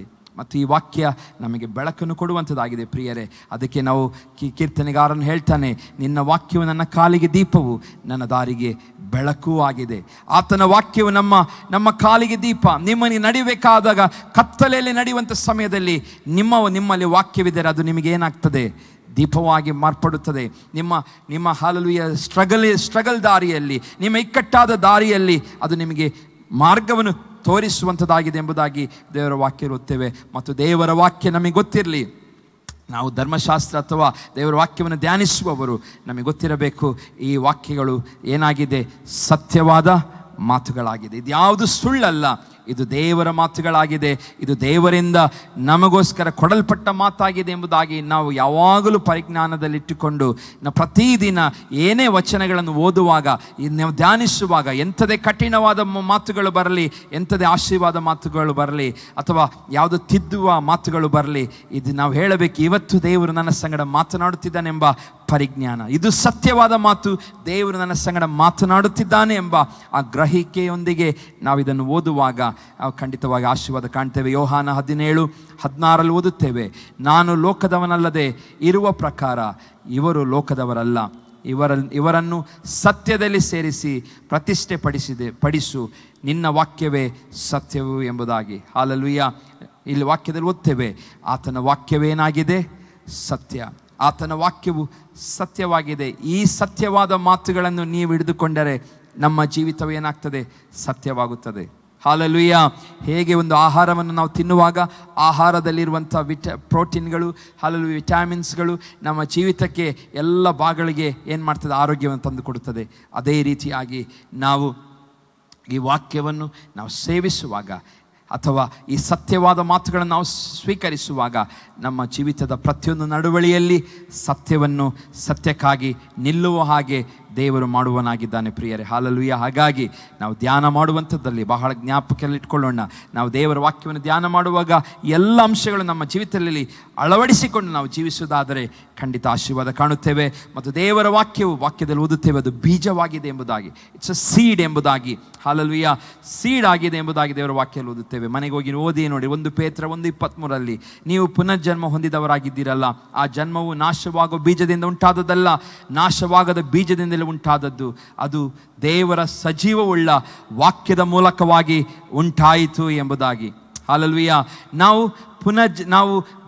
ಆ ಜನ್ಮವು ನಾಶವಾಗುವ ಬೀಜದ ಉಂಟಾದ ನಮಗೆ ದೇವರು ಕೊಟ್ಟಂತ ಈ ಪುನರ್ಜನ್ಮ, ಅಂದರೆ ಹೊಸದಾಗಿ ಹುಟ್ಟುವಂಥ ಈ ಜನ್ಮವನ್ನು ದೇವರು ಹೇಗೆ ಕೊಟ್ಟಿದ್ದಾನಂತ ಹೇಳಿದರೆ, ನಾಶವಾಗುವ ಬೀಜದಿಂದ ಉಂಟಾದದ್ದಲ್ಲ. ಅಂದರೆ ಈ ಬೀಜವನ್ನು ಯಾವುದಕ್ಕೆ ಹೋಲಿಸ್ತಾ ಇದ್ದಾನೆ? ದೇವರ ವಾಕ್ಯಕ್ಕೆ ಹೋಲಿಸಿ ಹೇಳ್ತಿದ್ದಾನೆ. ವಾಕ್ಯವೆಂಬ ಬೀಜದಿಂದ ನಮ್ಮನ್ನೇನು ಮಾಡಿದ್ದಾನೆ? ದೇವರು ಉಂಟು ಮಾಡಿದ್ದಾನೆ. ಆ ವಾಕ್ಯವು ಸದಾ ಜೀವವುಳ್ಳ ವಾಕ್ಯವಾಗಿದೆ. ಹಾಗಾಗಿ ಅದು ಈ ವಾಕ್ಯಗಳು ಏನಾಗುವುದಿಲ್ಲ? ನಾಶವಾಗುವುದಿಲ್ಲ. ಹಾಗಾಗಿ ನೀವು ಸದಾಕಾಲವೂ ಜೀವಿಸುತ್ತಾ ಇರುತ್ತೀರಿ. ಈ ವಾಕ್ಯವು ನಿಮ್ಮನ್ನು ಕಾಪಾಡುತ್ತದೆ ಎಂಬುದಾಗಿ. ಹಾಗಾಗಿ ಪ್ರಿಯ ದೇವಜನರೇ, ದೇವರ ವಾಕ್ಯ ನಮ್ಮ ಜೀವಿತದಲ್ಲಿ ಬೀಜವಾಗಿದೆ, ಸೀಡ್ ಆಗಿದೆ. ಯಾವಾಗ ನಮಗೆ ಗೊತ್ತಿದೆ, ಬೀಜವು ಅದು ಅಲ್ಲಿ ನೆಲದ ಮೇಲೆ ಬೀಳದೆ, ಅದು ಒಣಗಿ ನೆಲದ ಮೇಲೆ ಬೀಳದೆ ಅದೇನು ಕೊಡುವುದಿಲ್ಲ? ಫಲವನ್ನು ಕೊಡುವುದು. ಇವತ್ತು ನಮ್ಮ ಹೃದಯವು ಹಾಲೆಲೂಯಾ ಒಂದು ಒಳ್ಳೆಯ ಭೂಮಿಯಾಗಲಿ. ಈ ವಾಕ್ಯಗಳು ಬಿದ್ದ ತಕ್ಷಣ ಏನಾಗಬೇಕದು? ಫಲ ಕೊಡುವಂಥ, ಅದು ಮೊಳಕೆ ಒಡೆದು ಫಲ ಕೊಡುವಂಥ ಸ್ಥಿತಿಗೆ ಬರಬೇಕು.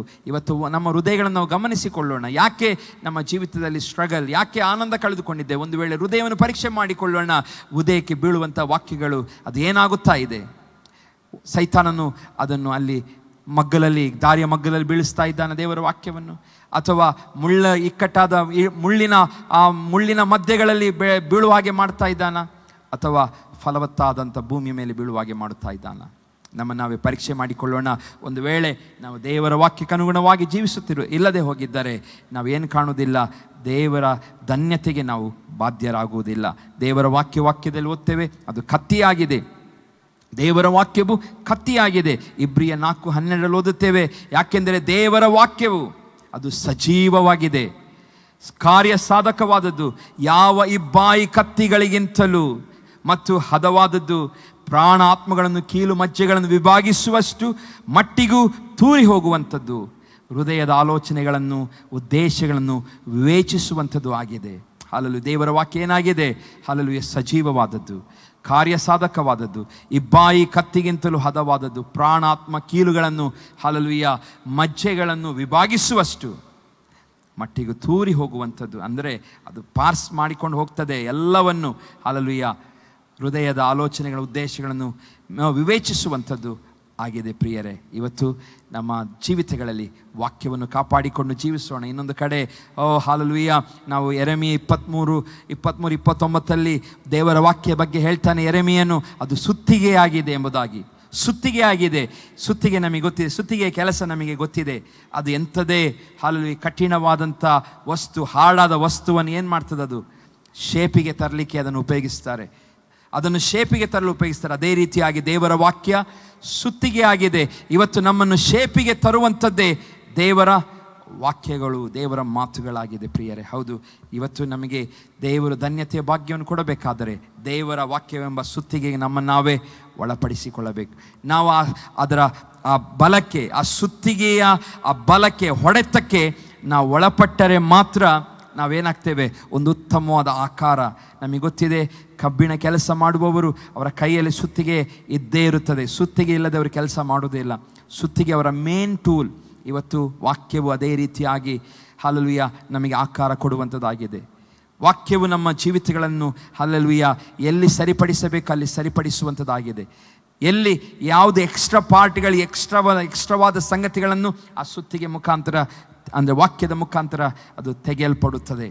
ಹಲ್ಲೆಲೂಯ. ಯಾರು ಸುತ್ತಿಗೆಯ ಪ್ರಯೋಗಕ್ಕೆ ಒಳಪಡುತ್ತೀರೋ, ವಾಕ್ಯದ ಪ್ರಯೋಗಕ್ಕೆ ಒಳಪಡುತ್ತೀರೋ, ಅವರು ಹಲ್ಲೆಲೂಯ ಉತ್ತಮವಾದ ಶೇಪಿಗೆ ಅವರು ಬರುತ್ತಾರೆ. ಹಲ್ಲೆಲೂಯ.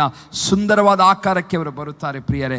ಉಪಯೋಗ ವಸ್ತುವ ಹಾಗೆ ಆ ಕಬ್ಬಿಣ ಮಾಡುವವನು, ಕಬ್ಬಿಣದ ಕೆಲಸ ಮಾಡುವವನು ಹೇಗೆ ಅದನ್ನು ಉಪಯೋಗಿಸ್ತಾನೆ ಕಬ್ಬಿಣವನ್ನು, ಅದೇ ರೀತಿ ದೇವರು ನಮ್ಮನ್ನು ಮಾಡುವನಾಗಿದ್ದಾನೆ. ಹಾಗಾಗಿ ದೇವರ ವಾಕ್ಯ ಏನಾಗಿದೆ, ನಮ್ಮ ಜೀವಿತದಲ್ಲಿ ಕತ್ತಿಯಾಗಿದೆ ಪ್ರಿಯರೇ. ಹೌದು, ಒಬ್ಬ ವಿಶ್ವಾಸಿ ಹಲ್ಲೆಲೂಯ, ಹೌದು, ದೇವರ ವಾಕ್ಯವನ್ನು ಗಮನಿಸಿಕೊಂಡು ಜೀವಿಸುವಾಗ ಧನ್ಯನೆನಿಸಿಕೊಳ್ಳುತ್ತಾನೆ. ದೇವರ ವಾಕ್ಯ ಬಹಳ ಪ್ರಾಮುಖ್ಯವಾಗಿದೆ. ಮೂರನೇದಾಗಿ, ಒಬ್ಬ ವಿಶ್ವಾಸಿ ಫಲ ಕೊಡುತ್ತಾನೆ. ಯಾವಾಗ ದೇವರ ವಾಕ್ಯವನ್ನು ಅನುಸರಿಸಿ ಧ್ಯಾನಿಸುತ್ತಾ ಇರುತ್ತಾನೋ ಅವನು ಮುಂದಿನ ನೆಕ್ಸ್ಟ್ ಸ್ಟೆಪ್ ಏನು ಮಾಡ್ತಾನೆ, ಅವನ ಜೀವಿತಗಳಲ್ಲಿ ಫಲವನ್ನು ಕಾಣುತ್ತಾನೆ. ಹಲ್ಲೆಲೂಯ.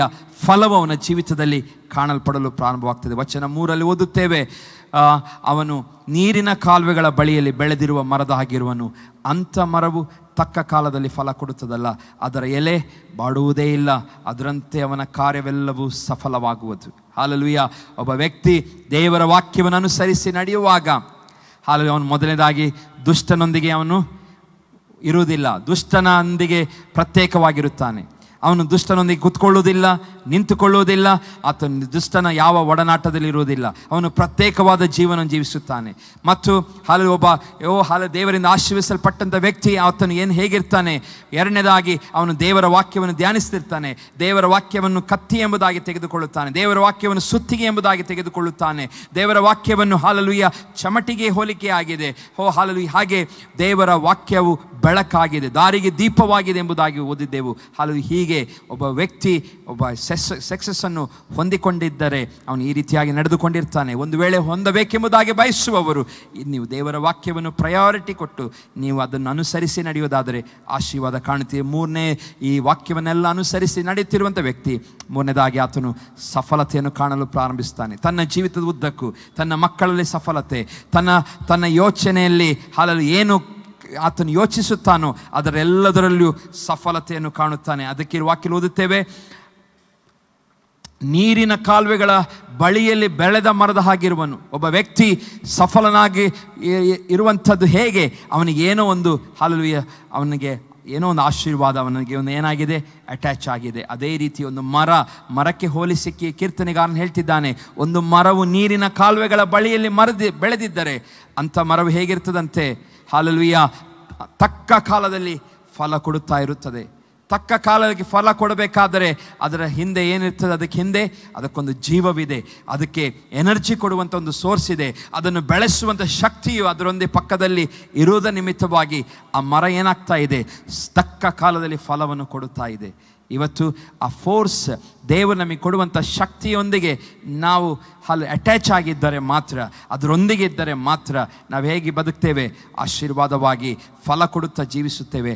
ಅದರ ಎಲೆ ಬಾಡುವುದೇ ಇಲ್ಲ ಅಂತ ಹೇಳ್ತಾನೆ, ಅದರಂತೆ ಅವನ ಎಲ್ಲ ಕಾರ್ಯಗಳು ಸಫಲವಾಗುವುದು. ಈ ಮರ ಹೇಗೆ ನೀರಿನ ಕಾಲುವೆಗಳ ಬೆಳೆದ ಮರ ಹಸಿರಾಗಿರುತ್ತದೆ, ಸುಂದರ ಫಲವನ್ನು ಕೊಡುತ್ತಾ ಇರ್ತದೆ, ಇತರರಿಗೆ ನೆರಳನ್ನು ಕೊಡುತ್ತಾ ಇರುತ್ತದೆ. ಹಲ್ಲೆಲೂಯ. ಯಾರೋ ಆಶ್ರಿತರು ಬಂದು ಅದರ ಮರದ ಬುಡದಲ್ಲಿ ಕುಳಿತುಕೊಂಡು ತಂಪಾದಂಥ ಆ ಬಿಸಿಲಿನ ದೇಗೆಯಲ್ಲಿ ಆಶ್ರಯವನ್ನು ಪಡೆದುಕೊಳ್ಳಲು ಹಲ್ಲೆಲೂಯ ಸಹಾಯ ಮಾಡುತ್ತದೆ. ಹೀಗೆ ಅದರ ಹಣ್ಣುಗಳು ಒಂದು ವೇಳೆ ಕೊಡುತ್ತಾ ಇದ್ದರೆ, ಹಣ್ಣುಗಳು ರುಚಿಯಾದ ಹಣ್ಣುಗಳು ಮನುಷ್ಯನ ಆರೋಗ್ಯಕ್ಕೆ ಅಥವಾ ಪ್ರಾಣಿಗಳ ಎಲ್ಲ ಈ ಪ್ರಾಣಿ ಜಂತುಗಳು ಎಲ್ಲದಕ್ಕೂ ಆಶೀರ್ವಾದವಾಗಿ ಆ ಮರ ಇರುತ್ತೆ. ಅದೇ ರೀತಿ ಎಂಬುದಾಗಿ ವಾಕ್ಯದಲ್ಲಿ ಓದ್ತೇವೆ, ಅದರಂತೆ ಅವನ ಕಾರ್ಯವೆಲ್ಲವೂ ಸಫಲವಾಗುವುದು.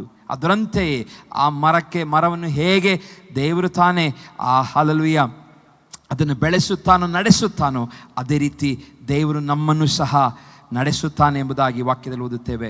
ನಮ್ಮ ಸ್ಥಾನ, ನಾವು ಎಲ್ಲಿರಬೇಕು? ಯಾವಾಗಲೂ ನಾವು ಇರಬೇಕಾದಂಥ ಸ್ಥಾನ, ನಾವು ಇರಬೇಕಾದ ಸ್ಥಳ ಎಲ್ಲಿ? ನದಿಯ ದಡದಲ್ಲಿ. ಅಂದರೆ ಹಲ್ಲೆಲೂಯಾ, ದೇವರು ನಮಗೆ ಜೀವವಾಗಿದ್ದಾನೆ. ಜೀವ ಕೊಡುವಂಥ ದೇವರೊಂದಿಗೆ ಏನಾಗಿರಬೇಕು? ನಾವು ಒಟ್ಟಿಗೆ ಬೆಳೆಯಬೇಕು. ಜೀವ ಕೊಡುವಂಥ ದೇವರೊಂದಿಗೆ ಅಟ್ಯಾಚ್ ಆಗಿ ಬೆಳೆದರೆ ಮಾತ್ರ ಹಲ್ಲೆಲೂಯಾ ನಮ್ಮ ಜೀವಿತಗಳು, ನಮ್ಮ ಬಾಳುಗಳು ಹಸಿರಾಗಿರುತ್ತದೆ. ಹಲ್ಲೆಲೂಯಾ, ನದಿಯ ಸಮೀಪದಲ್ಲಿ ಬೆಳೆದ ಮರವು ಒಣಗುವುದಿಲ್ಲ, ಫಲ ಕೊಡುತ್ತಾ ಇರುತ್ತದೆ, ಹಸಿರಾಗಿರುತ್ತದೆ, ನೆರಳು ಕೊಡುತ್ತದೆ, ಹಸಿರಾಗಿರುತ್ತದೆ, ಉಪಯೋಗಕ್ಕೆ ಬರುವಂಥದ್ದಾಗಿದೆ. ಬರಗಾಲವು ಅದಕ್ಕೆ ತೊಂದರೆ ತರುವುದಿಲ್ಲ. ಲೋಕ ಎಲ್ಲ ಕಡೆ ಬರಗಾಲ ಬಂದರೂ ಸಹ, ಲೋಕದ ಎಲ್ಲ ಕಡೆಗಳು ಬರಗಾಲ ಬಂದರೂ ನೀರಿನ ಕಾಲುವೆಗಳಲ್ಲಿ ಬೆಳೆದ ಮರ ಅದಕ್ಕೆ ಬರಗಾಲದ ಎಫೆಕ್ಟ್ ಇರುವುದಿಲ್ಲ. ಹಲ್ಲೆಲೂಯಾ. ಒಂದು ವೇಳೆ ನಾವು ಆರ್ಥಿಕವಾದ ಸಮಸ್ಯೆ, ಬೇರೆ ಬೇರೆ ಸಮಸ್ಯೆ ನಮ್ಮಲ್ಲಿ ಕಾಡುತ್ತಿರುವುದಾದರೆ ಹಲ್ಲೆಲೂಯಾ, ನಮಗೇನು ಬರಗಾಲದ ಅನುಭವದಲ್ಲಿ ಇದ್ದರೆ ಅದರ ಅರ್ಥ ನಮಗೇನಾಗ್ತಾ ಇಲ್ಲ, ದೇವರ ಆ ಸಪೋರ್ಟ್ ನಮ್ಮೊಂದಿಗೆ ಇಲ್ಲ ಎಂಬುದಾಗಿ ನಾವು ಅರ್ಥ ಮಾಡಿಕೊಳ್ಳೋಣ. ಯಾಕೆಂತ ಹೇಳಿದರೆ ಇಲ್ಲಿ ವಾಕ್ಯದಲ್ಲಿ ಓದುತ್ತೇವೆ, ಒಬ್ಬ ವ್ಯಕ್ತಿ ಹಲ್ಲೆಲೂಯಾ ಆ ಮರದ ಹಾಗೆ ಹೇಳ್ತಾ ಇದ್ದಾನೆ, ಅಂಥ ಮರವು ತಕ್ಕ ಕಾಲಕ್ಕೆ ಫಲ ಕೊಡುತ್ತದೆ. ಎಂಥ ಮರವು? ನೀರಿನ ಕಾಲುವೆಗಳ ಬಳಿಯಲ್ಲಿ. ಹಲ್ಲೆಲೂಯಾ, ಬರಗಾಲದ ಸಮಯದಲ್ಲಿಯೂ ಆ ಮರವು ತಕ್ಕ ಕಾಲದಲ್ಲಿಯೇ ಫಲ ಕೊಡುತ್ತದೆ. ಯಾಕೆ? ಅದು ನೀರಿನ ಕಾಲುವೆಗಳ ಬಳಿಯಲ್ಲಿ ಬೆಳೆದಿದೆ. ಇವತ್ತು ಸೋರ್ಸ್ ಆಗಿರುವಂಥ, ನಮ್ಮ ಆಶೀರ್ವಾದಕ್ಕೆ ಮೂಲನಾದಂಥ ದೇವರೊಂದಿಗೆ, ಆಶೀರ್ವಾದವನ್ನು ಕೊಡುವಂಥ ದೇವರೊಂದಿಗೆ ನಾವು ಅಟ್ಯಾಚ್ ಆಗಿರುವುದಾದರೆ, ಪಕ್ಕದಲ್ಲೇ ಇರುವುದಾದರೆ, ಆತನೊಂದಿಗೆ ಬೆಳೆಯುತ್ತಿರುವುದಾದರೆ ಹಲವು ಬಲಗಾಲವು ನಮ್ಮನ್ನೇನು ಮಾಡಲಿಕ್ಕಾಗೋದಿಲ್ಲ, ನಮ್ಮನ್ನು ಸೋಲಿಸ್ಲಿಕ್ಕಾಗೋದು. ಅದಕ್ಕೆ ನಾವು ವಾಕ್ಯದಲ್ಲಿ ಓದುತ್ತೇವೆ ಇಸಾಕನ ಬಗ್ಗೆ, ಇಸಾಕನು ಬರಗಾಲದಲ್ಲಿ ಬಿತ್ತಿ 100ರಷ್ಟು ಕೊಯ್ತಾನೆ. ಯಾಕೆ? ಅವನು ದೇವರೊಂದಿಗೆ ಏನಾಗಿದ್ದನು? ಅನ್ಯೋನ್ಯವಾಗಿದ್ದನು. ದೇವರೊಂದಿಗೆ ಬಹಳ ವಿಶೇಷವಾದ ಅನ್ಯೋನ್ಯತೆಯಲ್ಲಿದ್ದನು. ಹಾಗಾಗಿ ದೇವರು ಅವನನ್ನು ಬರಗಾಲದಲ್ಲಿಯೂ ಅವನು ಬೆಳೆದಂಥ ಫಲಗಳು ಹಲ್ಲೆಲೂಯಾ ಯಾರೂ ಬೆಳೆಯಲಿಲ್ಲ ಆಗಿನ ಕಾಲದಲ್ಲಿ. 100ರಷ್ಟು ಕೊಯ್ದನಂತೆ. ಅವನು ಎಷ್ಟು ಬೀಜ ಹಾಕಿದನು? ಒಂದು ವೇಳೆ ಉದಾಹರಣೆಗೆ 100 ಬೀಜ ಹಾಕಿದರೆ 100ರಷ್ಟು ಫಲ ಕೊಯ್ದಿದ್ದಾನೆ. ಹಲ್ಲೆಲೂಯಾ, 100 ಬೀಜಗಳು ಫಲ ಕೊಟ್ಟಿದೆ. ಅದರ ಅರ್ಥ ಪ್ರಿಯ ದೇವಜನ, ನಿಮ್ಮ ಪ್ರತಿಯೊಂದು ಎಫರ್ಟ್, ನಿಮ್ಮ ಪ್ರತಿಯೊಂದು ಕೈ ಕೆಲಸದಲ್ಲಿ ದೇವರೇನು ಕೊಡುತ್ತಾನೆ? ಫಲವನ್ನು, ಜಯವನ್ನು ನಿಮಗೆ ಕೊಡುವನಾಗಿದ್ದಾನೆ. ಹಲ್ಲೆಲೂಯಾ. ನಾವು ಮರ ಎಂಬುದಾಗಿ ಹೇಳುವಾಗ ಅಂಥ ಮರ ಹೇಗೆ ಕಾಣ್ತದೆ? ಫಲವತ್ತಾಗಿ ಹಸಿರಾಗಿ ದೂರದಿಂದಲೇ ಆ ಮರವನ್ನು ಏನು ಮಾಡ್ಬೋದು? ಗುರುತಿಸಬಹುದು. ಅಂಥ ಮರಗಳನ್ನು ದೂರದಿಂದ ಗುರುತಿಸ್ಬೋದು. ಹತ್ರ ಹೋಗಿ ಮಾತ್ರ ಗುರುತಿಸುವುದಲ್ಲ. ಅಂಥ ಮರಗಳು, ಈ ಹಸಿರಾಗಿರೋ ಮರಗಳು ಎಲ್ಲಿಂದ ಗುರುತಿಸ್ಬೋದು? ದೂರದಿಂದಲೇ ಗುರುತಿಸ್ಬೋದು. ಇವತ್ತು ದೇವ ಮಕ್ಕಳ ನಮ್ಮನ್ನು ಸಹ ಹಾಗೆ ದೇವರು ಬಯಸ್ತಾನೆ, ನನ್ನನ್ನು ಮತ್ತು ನಿಮ್ಮನ್ನು ದೂರದಿಂದಲೇ ಗುರುತಿಸಬೇಕು. ಹಲ್ಲೆಲೂಯಾ. ಜನರು ನಮ್ಮನ್ನು ಐಡೆಂಟಿಫೈ ಮಾಡಬೇಕು ದೂರದಿಂದಲೇ. ಇವನು ದೇವರ ಮಗನು, ದೇವರ ಮಗಳು, ಇವರಲ್ಲಿ ಹಲ್ಲೆಲೂಯಾ ಯೇಸು ಇದ್ದಾನೆ. ಯೇಸುವಿನ ನಿಮಿತ್ತವಾಗಿ ಇವತ್ತು ನಾವೇನು ಪಡಬೇಕು? ಗುರುತಿಸಲ್ಪಡಬೇಕು. ಯೇಸು ನಿಮಿತ್ತವಾಗಿ ನಾವೆಲ್ಲರೂ ಗುರುತಿಸಲ್ಪಡಬೇಕೆಂಬುದಾಗಿ ದೇವರು ಬಯಸ್ತಾನೆ ಪ್ರಿಯರೇ. ಹಲ್ಲೆಲೂಯಾ. ಹಾಗಾಗಿ ನಾವು ಗುರುತಿಸಲ್ಪಡುವವರಾಗಬೇಕು, ಫಲವನ್ನು ಕೊಡುವವರಾಗಿರಬೇಕು. ಹಲ್ಲೆಲೂಯಾ. ಅದಕ್ಕೆ ನಾವು ವಾಕ್ಯದಲ್ಲಿ ಓದುತ್ತೇವೆ, ಯೋಹಾನ 7:38 ನನ್ನನ್ನು ನಂಬಿದವರ ಹೊಟ್ಟೆ ಒಳಗಿಂದ ಶಾಸ್ತ್ರದಲ್ಲಿ ಹೇಳಿರುವ ಪ್ರಕಾರ ಜೀವಕರವಾದ ನೀರಿನ ಹೊಳೆಗಳು ಹರಿಯುವವು ಎಂದು ಕೂಗಿ ಹೇಳಿದನು. ಹಲ್ಲೆಲೂಯಾ. ನನ್ನನ್ನು ನಂಬಿದವರ ಹೊಟ್ಟೆ ಒಳಗಿಂದ ಅಂದರೆ ಶಾಸ್ತ್ರದಲ್ಲಿ ಬರೆದಿರೋ ಪ್ರಕಾರ, ಹಲ್ಲೆಲೂಯಾ, ದೇವರ ವಾಕ್ಯದಲ್ಲಿ ಬರೆದಿರೋ ಪ್ರಕಾರ ಜೀವಕರವಾದಂಥ ನೀರಿನ ಹೊಳೆಗಳು ಹರಿಯುವವು. ಹಲ್ಲೆಲೂಯಾ. ಅಂದರೆ ದೇವರು ನಮ್ಮಿಂದ ಬಯಸುವಂಥದ್ದು ಆತನ ವಾಕ್ಯದಲ್ಲಿ ಬರೆಯಲ್ಪಟ್ಟಂತೆ ನಾವು ಜೀವಕರವಾದ ನೀರಿನ ಹೊಳೆಯಾಗಿ ಹರಿಯಬೇಕು, ನೀರಿನ ಹೊಳೆಯಾಗಿ ಹರಿಯಬೇಕು ಎಂಬುದಾಗಿ ದೇವರು ಬಯಸುತ್ತಾನೆ. ಹಾಗಾಗಿ ಪ್ರಿಯ ದೇವಜನರೇ, ಸಮಯ ಆಗ್ತಾ ಬಂತು, ನಾನು ಇಲ್ಲಿಗೆ ಮುಗಿಸ್ತೇನೆ. ಪ್ರಿಯ ದೇವಜನ, ನಾವು ಹಸಿರಾಗಿ ಕಾಣಬೇಕು. ಹಲ್ಲೆಲೂಯಾ. ಪ್ರಿಯ ದೇವಜನ, ನಮ್ಮ ಜೀವಿತಗಳು ಆ ಮರದ ಹಾಗೆ ಕಾಣಲ್ಪಡಬೇಕು. ಯಾಕೆ? ನಮಗೆ ಗೊತ್ತಿದೆ, ನಮ್ಮ ಸೋರ್ಸ್ ನಮಗೆ ಗೊತ್ತಿದೆ. ನಮ್ಮ ಆಶೀರ್ವಾದಕ್ಕೆ ಕಾರಣನು ನಮ್ಮ ದೇವರಾಗಿದ್ದಾನೆ, ನಮ್ಮ ಕ್ರಿಸ್ತನಾಗಿದ್ದಾನೆ.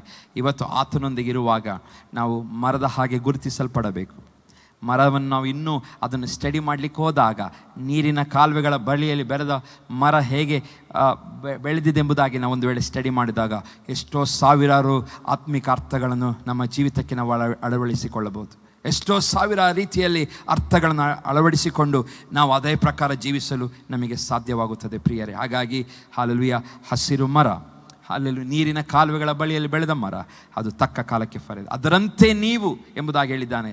ಅದರಂತೆಯೇ ನೀವು ಎಲ್ಲ ಕಾರ್ಯಗಳಲ್ಲಿ ಏನಾಗ್ತೇವೆ? ಸಫಲತೆಯನ್ನು ನಾವು ಕಾಣುತ್ತೇವೆ. ಎಲ್ಲ ಕಾರ್ಯಗಳಲ್ಲಿ ಸಫಲತೆಯನ್ನು ಕಾಣುತ್ತೇವೆ. ಅದಕ್ಕೋಸ್ಕರ ಧರ್ಮೋಪದೇಶ ಕಾಂಡ 39ನೇ ವಚನದಲ್ಲಿ 30-19 ಧರ್ಮೋಪದೇಶ ಕಾಂಡ, ನಾನು ಜೀವಮಾನಗಳನ್ನು ಆಶೀರ್ವಾದ ಶಾಪಗಳನ್ನು ಈಗ ನಿಮ್ಮ ಮುಂದೆ ಇಟ್ಟಿದ್ದೇನೆ, ಇದಕ್ಕೆ ಭೂಮಿ ಆಕಾಶಗಳು ಸಾಕ್ಷಿಯಾಗಿರಲಿ.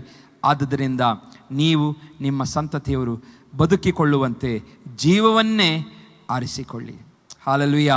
ನಾನು ಜೀವ ಮರಣಗಳನ್ನು ಆಶೀರ್ವಾದ ಶಾಪಗಳನ್ನು ಈಗ ನಿಮ್ಮ ಮುಂದೆ ಇಟ್ಟಿದ್ದೇನೆ, ಇದಕ್ಕೆ ಭೂಮಿ ಆಕಾಶಗಳು ಸಾಕ್ಷಿಗಳಾಗಿರಲಿ. ಆದುದರಿಂದ ನೀವು ನಿಮ್ಮ ಸಂತತಿಯವರು ಬದುಕಿಕೊಳ್ಳುವಂತೆ ಜೀವವನ್ನೇ ಆರಿಸಿಕೊಳ್ಳಿರಿ.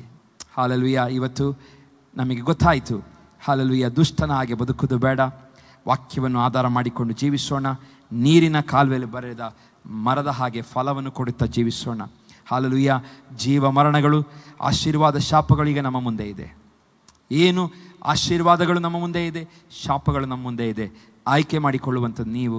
ಅದಕ್ಕೆ ಭೂಮಿ ಆಕಾಶಗಳು ಸಾಕ್ಷಿಯಾಗಿರಲಿ. ಆದ್ದರಿಂದ ನೀವು ನಿಮ್ಮ ಸಂತತಿಯವರು ಬದುಕಿಕೊಳ್ಳುವಂತೆ ಜೀವವನ್ನೇ ಆರಿಸಿಕೊಳ್ಳಿ ಎಂಬುದಾಗಿ ದೇವರು ನಮ್ಮ ಸಂಗಡ ಮಾತನಾಡಿದ್ದಾನೆ. ದೇವರು ಈ ವಾಕ್ಯಗಳ ಮುಖಾಂತರ ನಮ್ಮನ್ನು ಆಶೀರ್ವದಿಸಿ